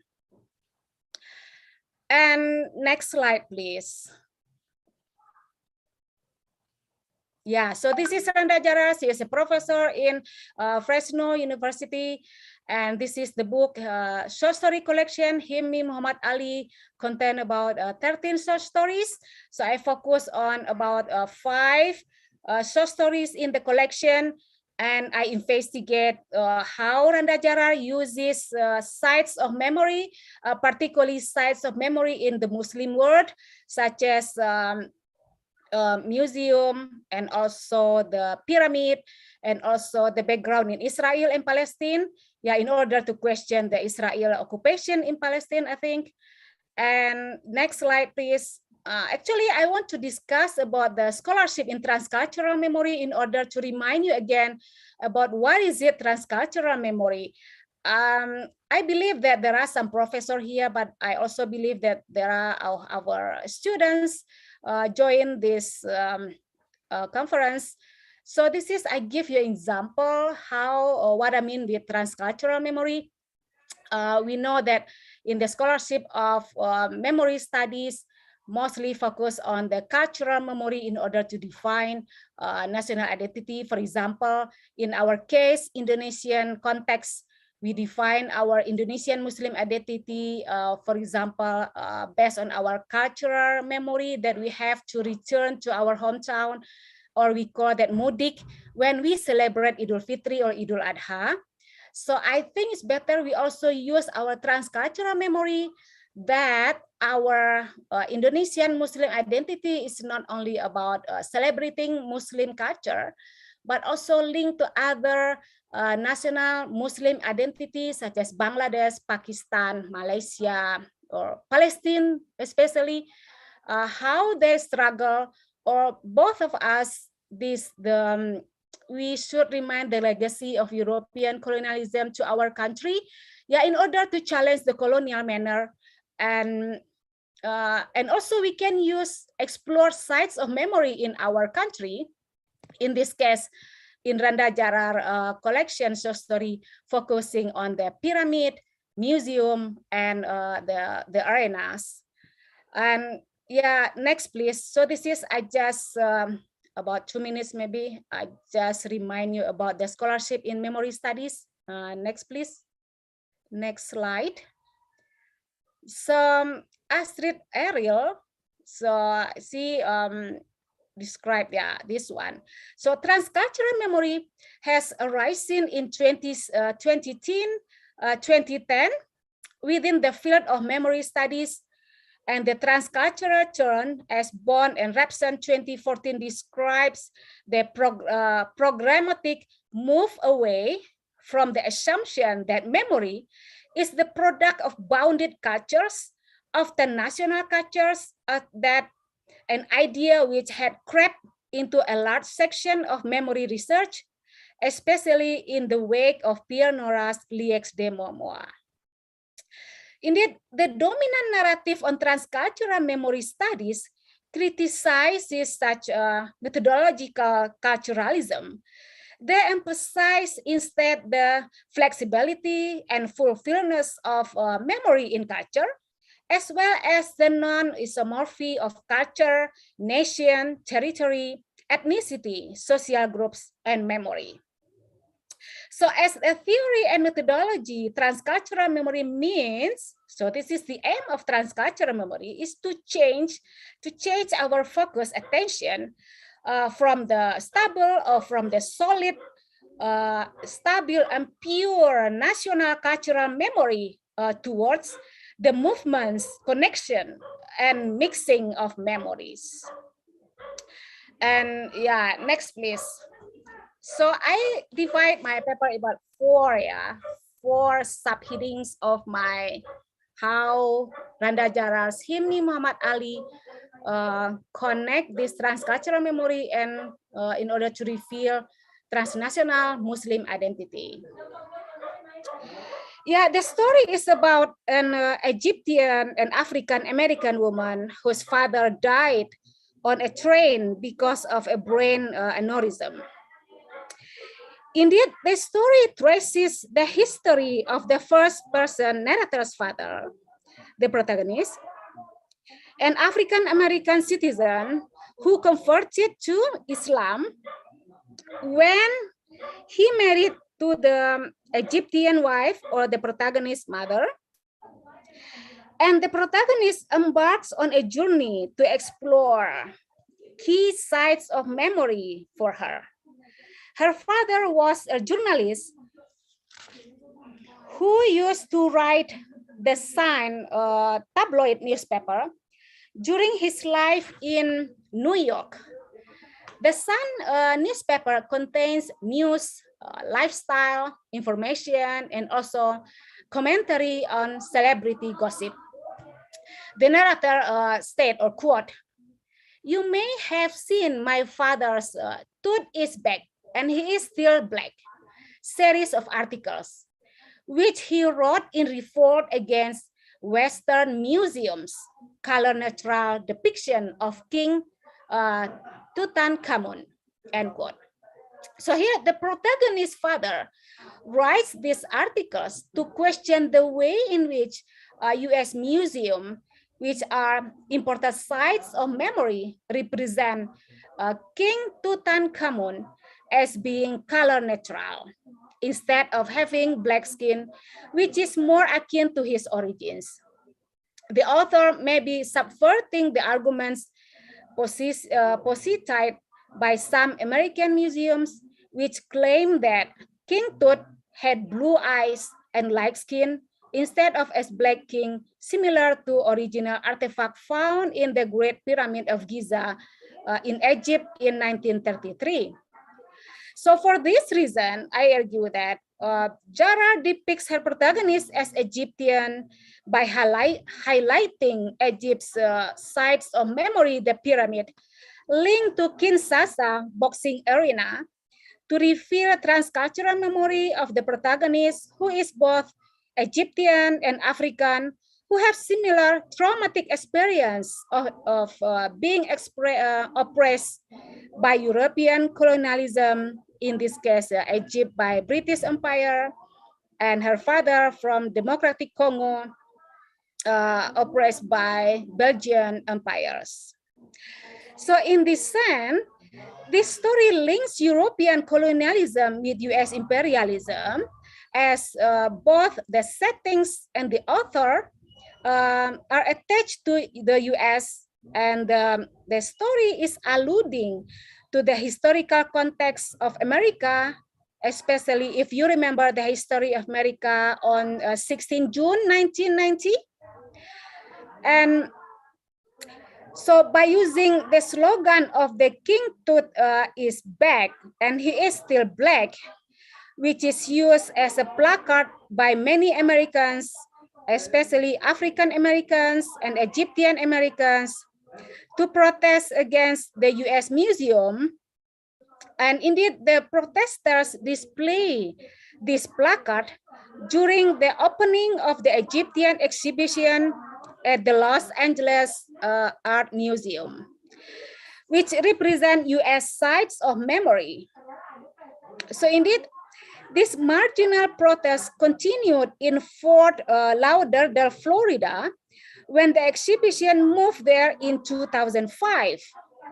So these protests are reversing dominant history, which can be related to a wider strategy that the author deploys to support US hegemony in representing the king, the old African king, King Tutankhamun, as being light-skinned.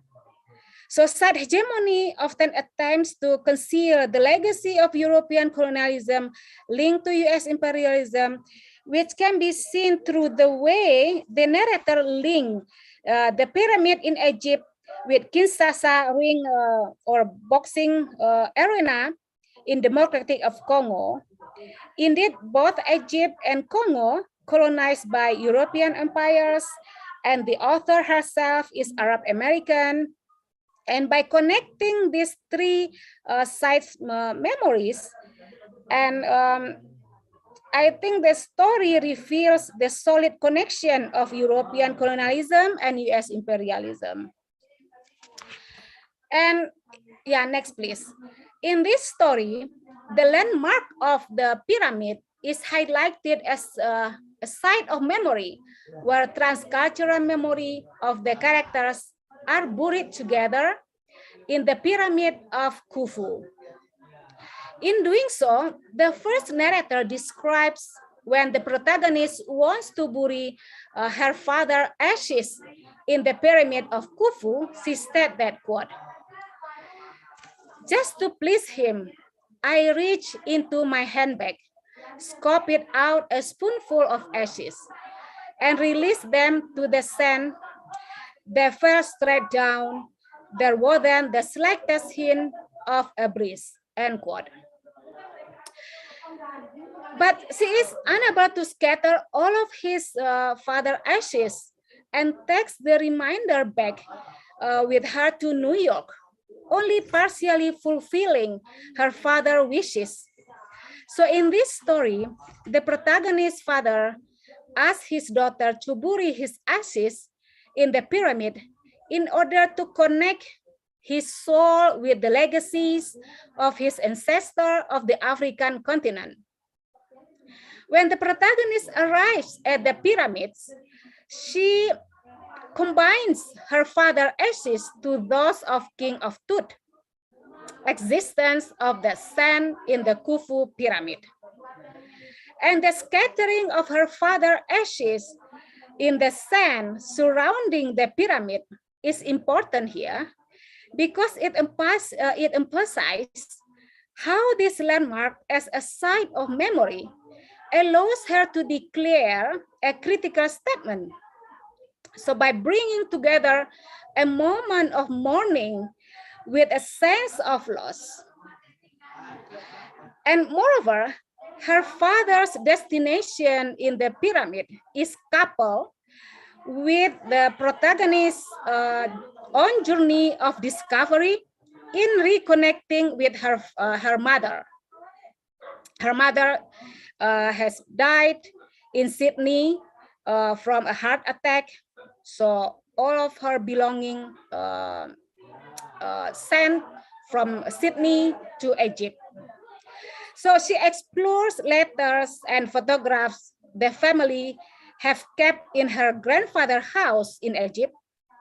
So indeed, the closet in the house where everything that had been sent from Sydney after her mother had died is stored and is known in the family as tomb number 3, which represent the protagonist's transcultural memories. So in this sense, the protagonist brings together personal grief for the loss of one parent with the loss of one ancestors.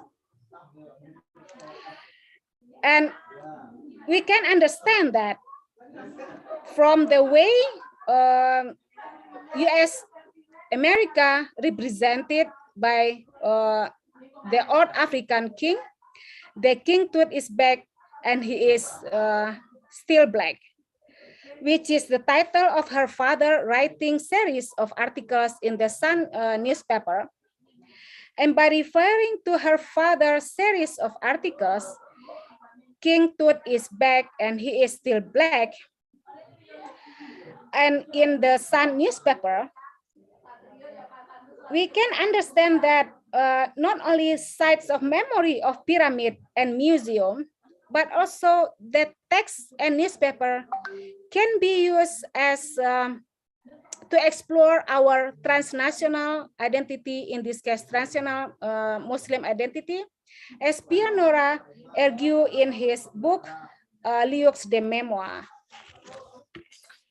So the first narrator also stated, while my father was alive, he said to be wanted to be buried with the old African kings.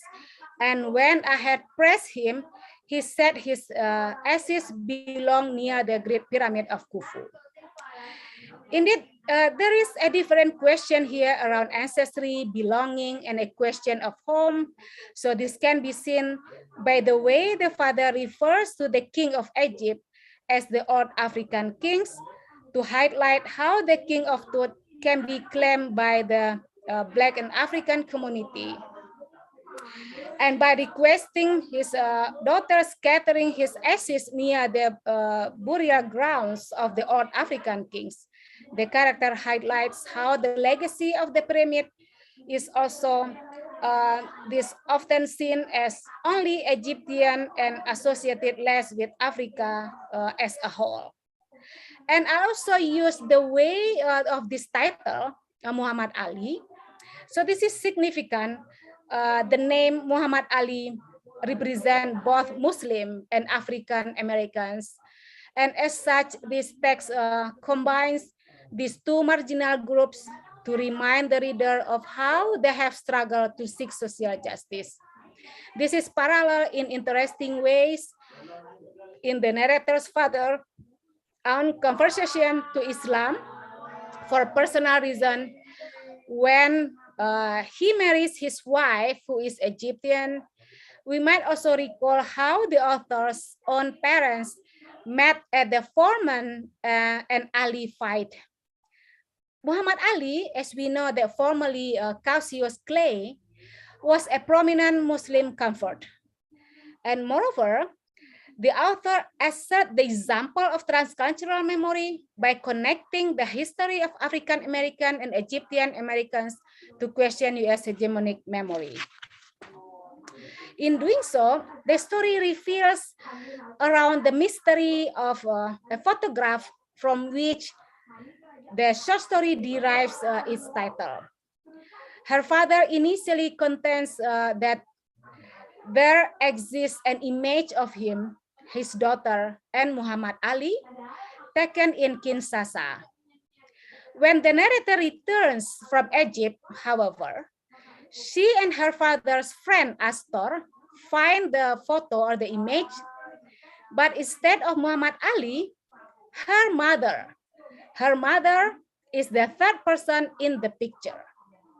So her father's friends nicknamed her Muhammad Ali after, quote, she followed him one night to a bar and found him talking to some blonde, and that was enough evidence for her.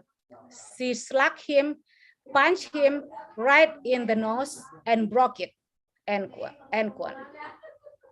So this elicits her nickname, aligns her with Ali, and elevates the boxing that structures her parents' relationship to her mother's fight against male dominance. So in this sense, Jarar complicates the transcultural memory of Muhammad Ali and transposes it to her mother. This is a further interesting illustration of how her characters excavate the layers of their transcultural memories along with popular culture reference points. But it is also an indication of her mother's tenacity in the face of familial conflict. The author writes a female-centric short story, and while it can be read as very much about a father-daughter relationship, what is revealed in Egypt is more about the woman in the family.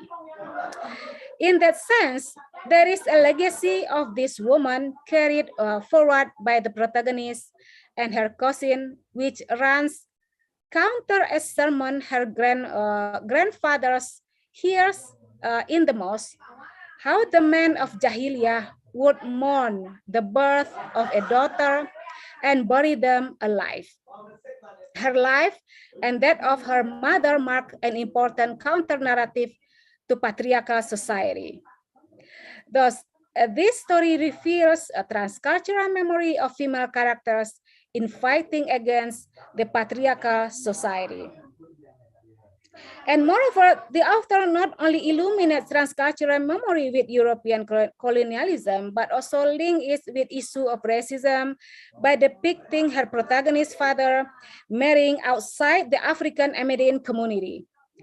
The narrator described how when her father returned, quote, to New York with my mother, Dad's family teased him he had traveled all the way to Africa to bring home the lightest skinned woman he could find, end quote. So this is interesting that this is the point of on which his family places attention, not his conversion to Islam or other cultural references points on which they could have commented. So in so doing, transcultural memory of European colonialism can be seen through the way the protagonist family are more interested in light skin rather than transnational or trans-religion or conversion. So I think this is some example how this Randa Jara short story collection explore the idea of transcultural memory and link to transnational Muslim identity. And yeah, the conclusion side is like what Daniel and also Doa raised question at the end of their talk. I also like raise question for you or for us. What does it mean to be a Muslim right now? And also not only Muslim, but also we have to think about other marginal people surrounded us. In this case, Indonesian context, maybe Chinese community or other marginal people.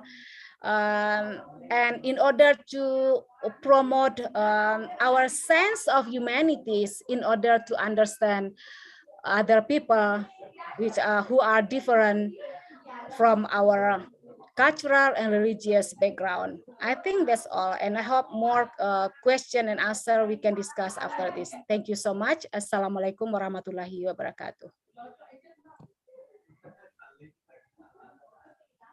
Waalaikumsalam warahmatullahi wabarakatuh. Thank you very much, Prof. Hasnul. And now it's time for us to open a question and answer sessions. Okay. You can the audience can give questions directly or via chat in the box.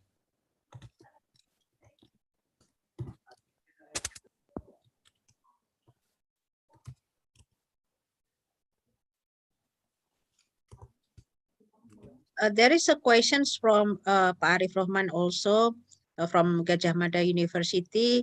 He asks to Doa Omran, Prof. Doa Omran. He asks where he can buy the book. Does Amazon provide the books of yours, Ibu Doa, Prof. Doa Omran? Yeah, just give me 1 second. Actually, I have a flyer with the code. I can share it with the discount code, but he can, let me share the links here. Okay.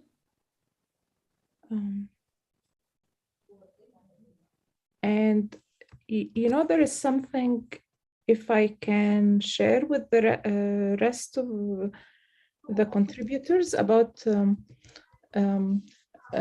so I'm not sure whether I can use this platform, but I hope it's okay. So I'm co-organizing a conference in Alexandria University, Egypt, next March, between the 10th and the 12th of March. And the conference is titled Women of the World, but men can also participate. So if it's okay, can I share the link to the conference and to my Facebook? And I will also share the link to my Facebook group. If you are on Facebook, the group has so far 2,400 people, from scholars from all over the world. And this is how I came to know Professor Hasnul, actually.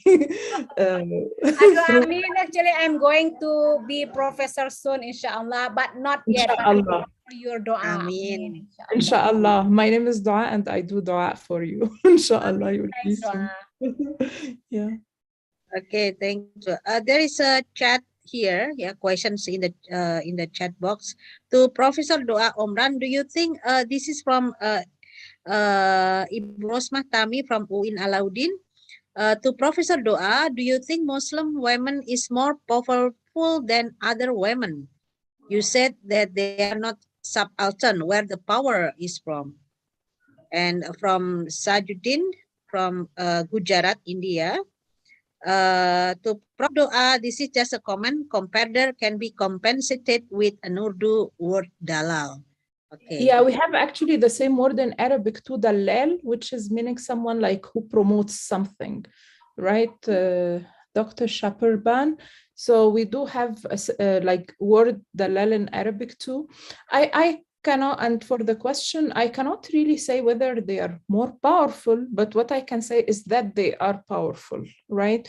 Because I think like in the 7th and 8th century, Muslim women were inheriting. They had the right to inherit when other women were like looked or regarded as goods or subhuman. So actually the Quran, you have the whole chapter in the Quran about Muslim women inheriting, having separate financial liability from their husbands. So I think the Quran does give women a lot of power, but I think because Spivak, when she writes, can the subaltern speak? And the word becomes a part of the post-colonial studies. When she writes the subaltern speaks, she bases her argument on sati and how sati is burnt after the death of her husband. Okay, so she's sort of imposing a Hindu term on Muslims, because according to Islam, a widow can marry after 3 months and 10 days, and she can get as many divorces as she wants. So I felt like she's working in Western academic circles, and the term is becoming imposed on all women living in the global South, including Muslim women. So this is the point I was trying to make. Thank you. Okay, thank you, Prof. Doa. Sorry, please pin Daniel, host. Gunawan, please pin Daniel too. Yeah, sure. And then this is from Mundi Rahayu. Prof. Doa, how are the works of Muslim women writers writing in English or French received literally in the West? I think you need to write in a certain way to be better received in the West. So if you write according to a certain norm, okay, and actually like I talked about Qurratul Ain Haidar, and Masoud Raja in his paper on River of Fire, he was saying that even though the novel is great, it didn't make that much success in the West because it wasn't written according to a certain norm. So in the West, they would expect the women to be stereotyped in the novel. They would expect the Bildungsroman norm. Okay, but I think Qurratul Ain Haidar, and actually this is what Masoud Raja was saying in his paper, that she was writing in the oral tradition norm using like I forget the word now, like the Vedic songs, Rastani. Maybe Dr. Jaswala, if she's listening, she can correct me, but so if you write in a certain tradition, if you write in a certain way, I think you get better promotions in the West. But if you like write about good, pious women, this is not like the stereotype that the audience would expect you to be writing in. So, there's a certain stereotype or tradition that is expected. Great. Thank you. you. Thank you. Now, any other questions? Yep. Or yeah. Back?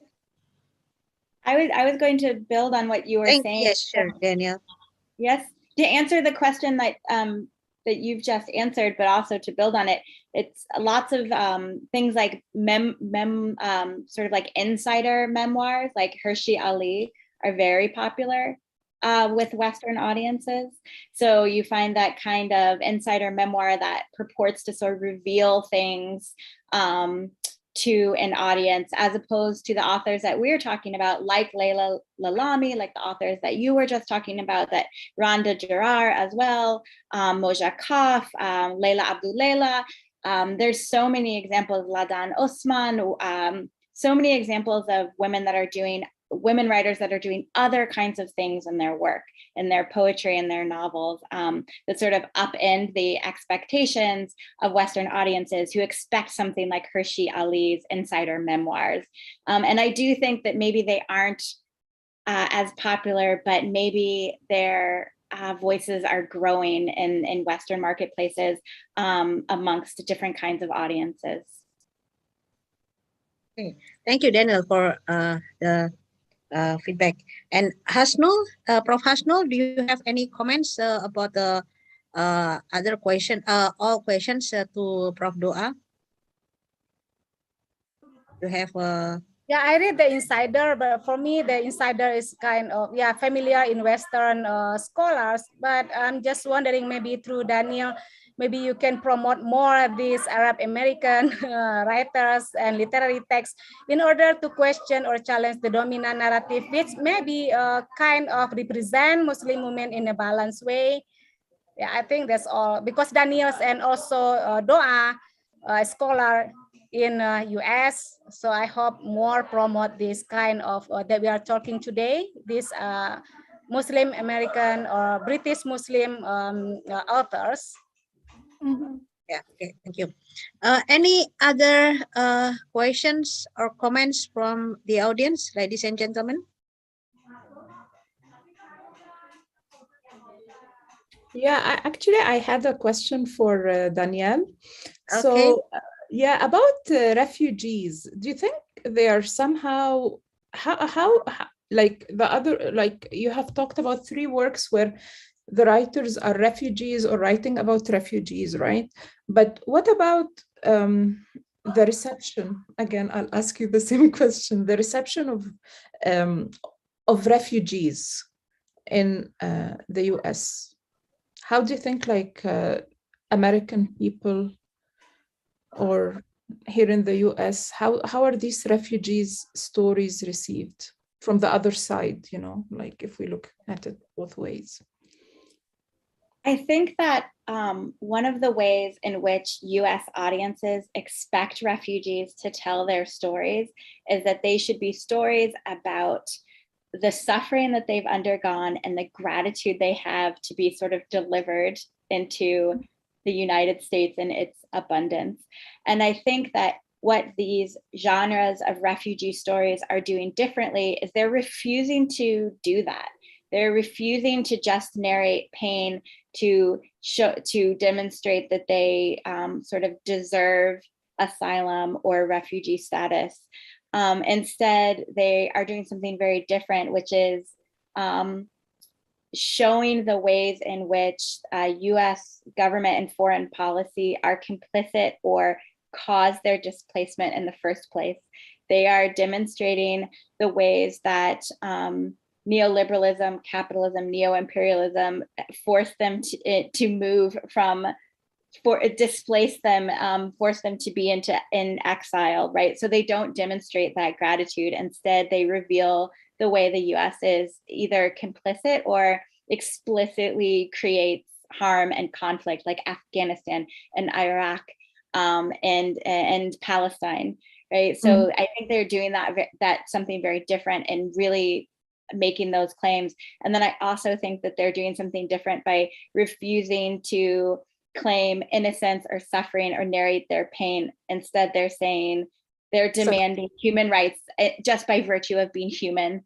They refuse to be humanized. They're already human. So I think that's what a lot of these stories are doing really differently than the kinds of things that US audiences expect from a refugee story. Yeah, okay, thank you. Okay, thank you, Dr. Daniel. There is a question from Dr. Daniel Hidayatullah from UIN Sunan Kalijaga. Hi, Dr. Daniel Haq. I have 2 questions for you. What do you think about the term of post-secularism? Can we say that the post-secularism is more like an expression of spirituality in different form? That is such a great question. Thank you. I actually write a lot about post-secularism in my book, which is about secularism and religion. And a lot of scholars in the US and the West have this idea of post-secularism as being sort of a weakened secularism or a hybrid secularism, or maybe a secularism that recognizes its foundations in a Protestant ethos. So therefore, post-secularism is better able to include people of different kinds of religious backgrounds or religious minorities. I'm unsure that post-secularism is, I sometimes think that post-secularism in the way that it's framed by Western scholars doesn't have room for orthodoxy. And that authors like Moja Kaf or Leila Abdullah are doing something very different when they critique secularism and secular structures as being exclusionary, because what they're doing is demanding not that they have to weaken or hybridize their own religiosity, but that there must be room for orthodoxy and devotion within secular public spaces. But I think that's a really interesting and complicated question about whether post-secularism can offer a different way of being spiritual in the world. Okay, thank you. Yes, since okay, hold on. Okay, 10:18. We still have 2 minutes. If there are any questions from the audience.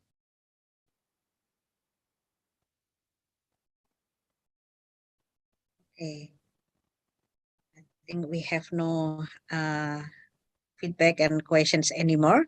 Thank you, Prof. Doa, Prof. Daniel, and Prof. Hasnul for this opportunity of being speakers. And now we can end up these sessions by saying Alhamdulillah together. Alhamdulillahirabbil alamin. Now I'd like to give this time to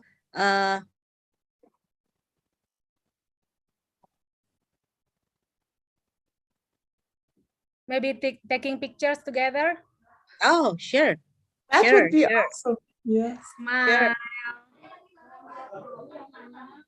Okay, maybe I missed. Let me do that. Oh, yeah, let me take a picture here. All of us, yeah. Yeah. Yeah, all of us, please.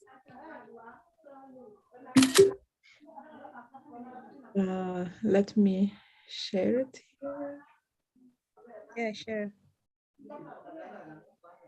Thank you so much, Daniel, and also Doa for your excellent talk. Hope we can meet face to face, yeah. But I'm so happy finally we can see even though through Zoom. Yeah, hopefully we can invite Doa and Daniel in Yogyakarta. Hopefully. Thank you so much, Doa and Daniel. I'm not going to invite Prof. Hasnul. No, I mean because they are my friends, so you should ask my permission first. Oh, thank you again, Daniela and Doa, for joining us today, and hope in the near future you can also join us in another occasions, different conferences, probably in a monthly discussion, so more people can get the access of what you have already done so far in your research. Okay, thanks you so again. Thank you so much. Thank you, President.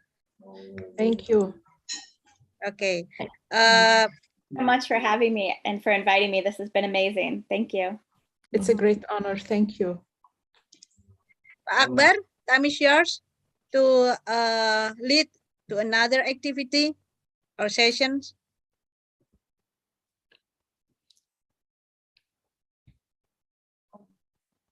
Okay, thank you very much, Bu Ulyati Retno Sari, for chairing this session.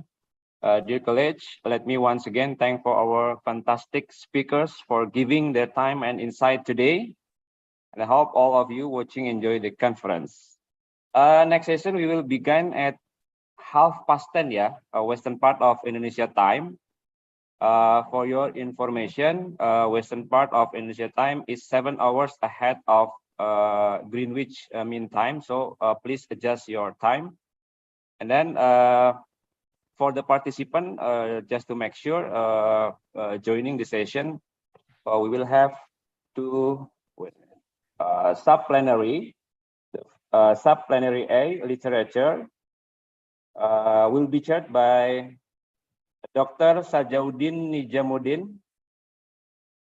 So, Dr. Sajauddin, would you please to chair this sub-plenary A?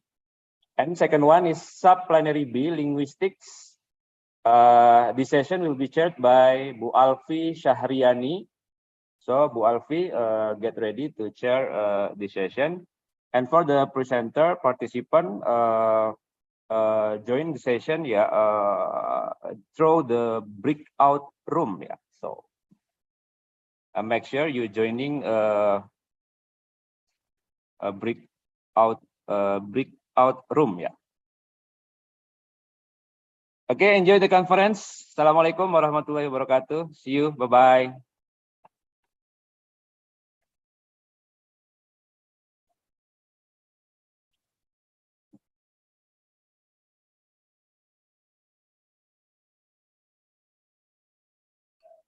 Thank you, Pak Arif, for leading the meeting.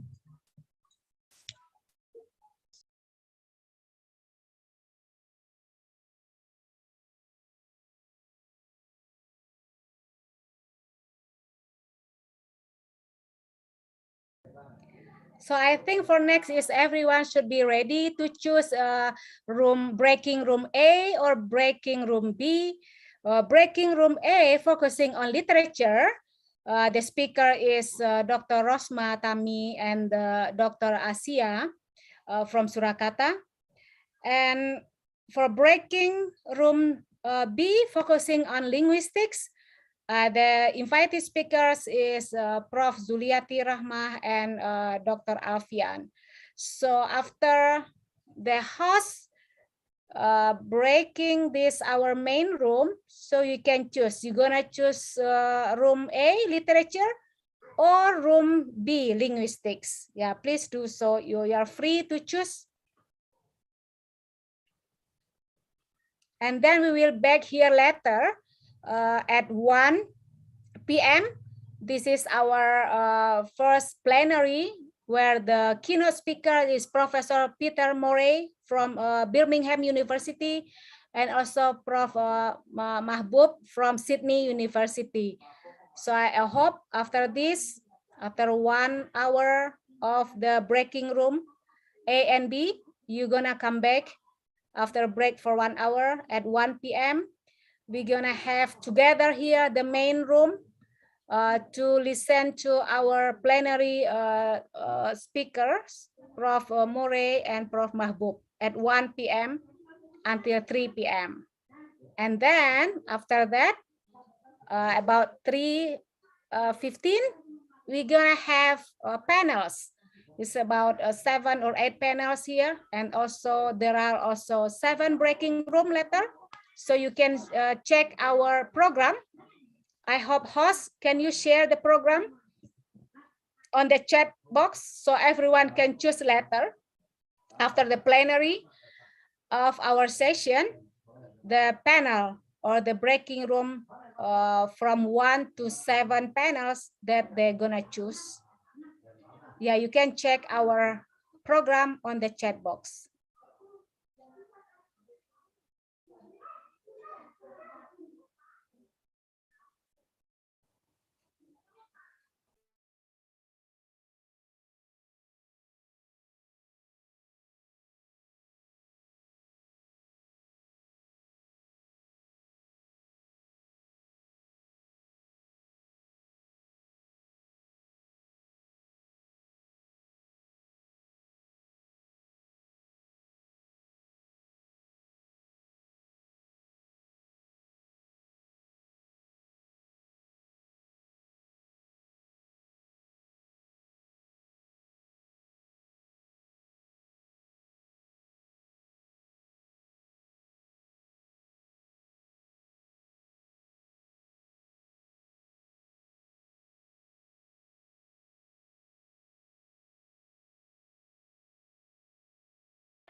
Yeah, please ask any question. If you're confused how to choose it, you can see on your screen right now.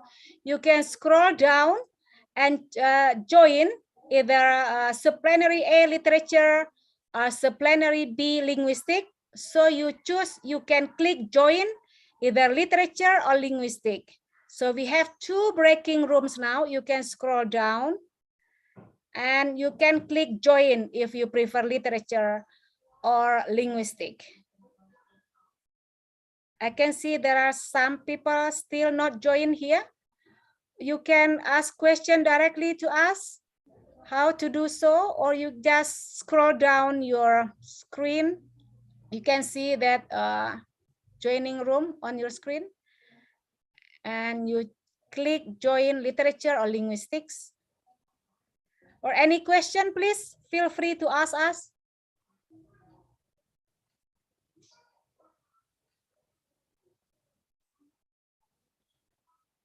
Hello, Doa and Daniel, are you still there?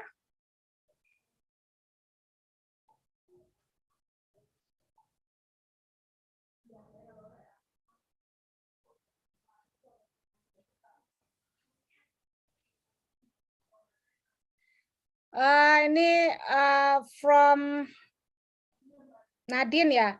Nadine, did you see on your screen right now? And then you scroll down. Were they on the screen? Yeah, I will show this.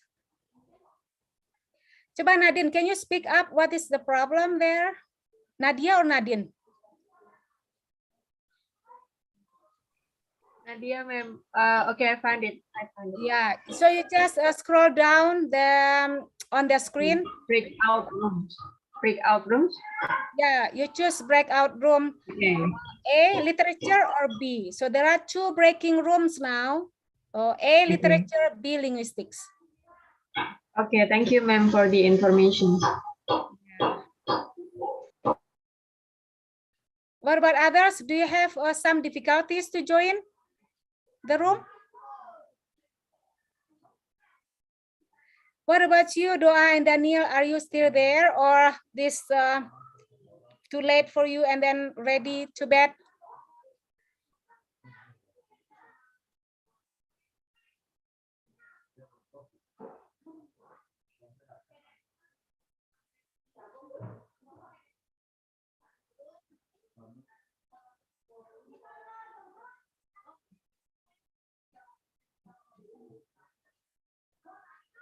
Hello, Doa. Which one you prefer?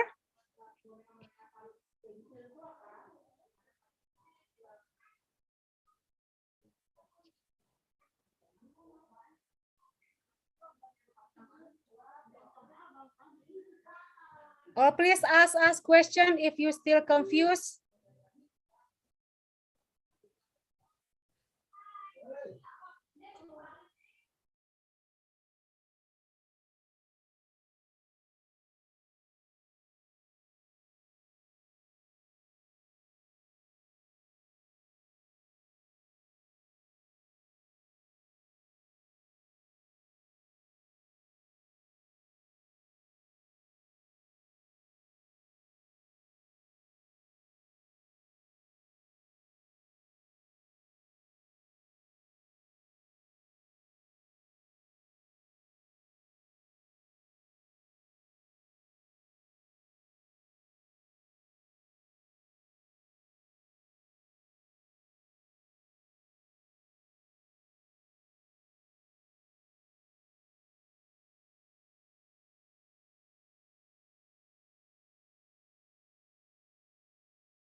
Anyone still confused which one you should go, or you can tell me so I can assign you based on your preference. You're gonna choose literature in breaking room A or linguistic in breaking room B. So I can assign you from here.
Or I think Pak Gunawan or Akbar, can you just assign everyone who is still here?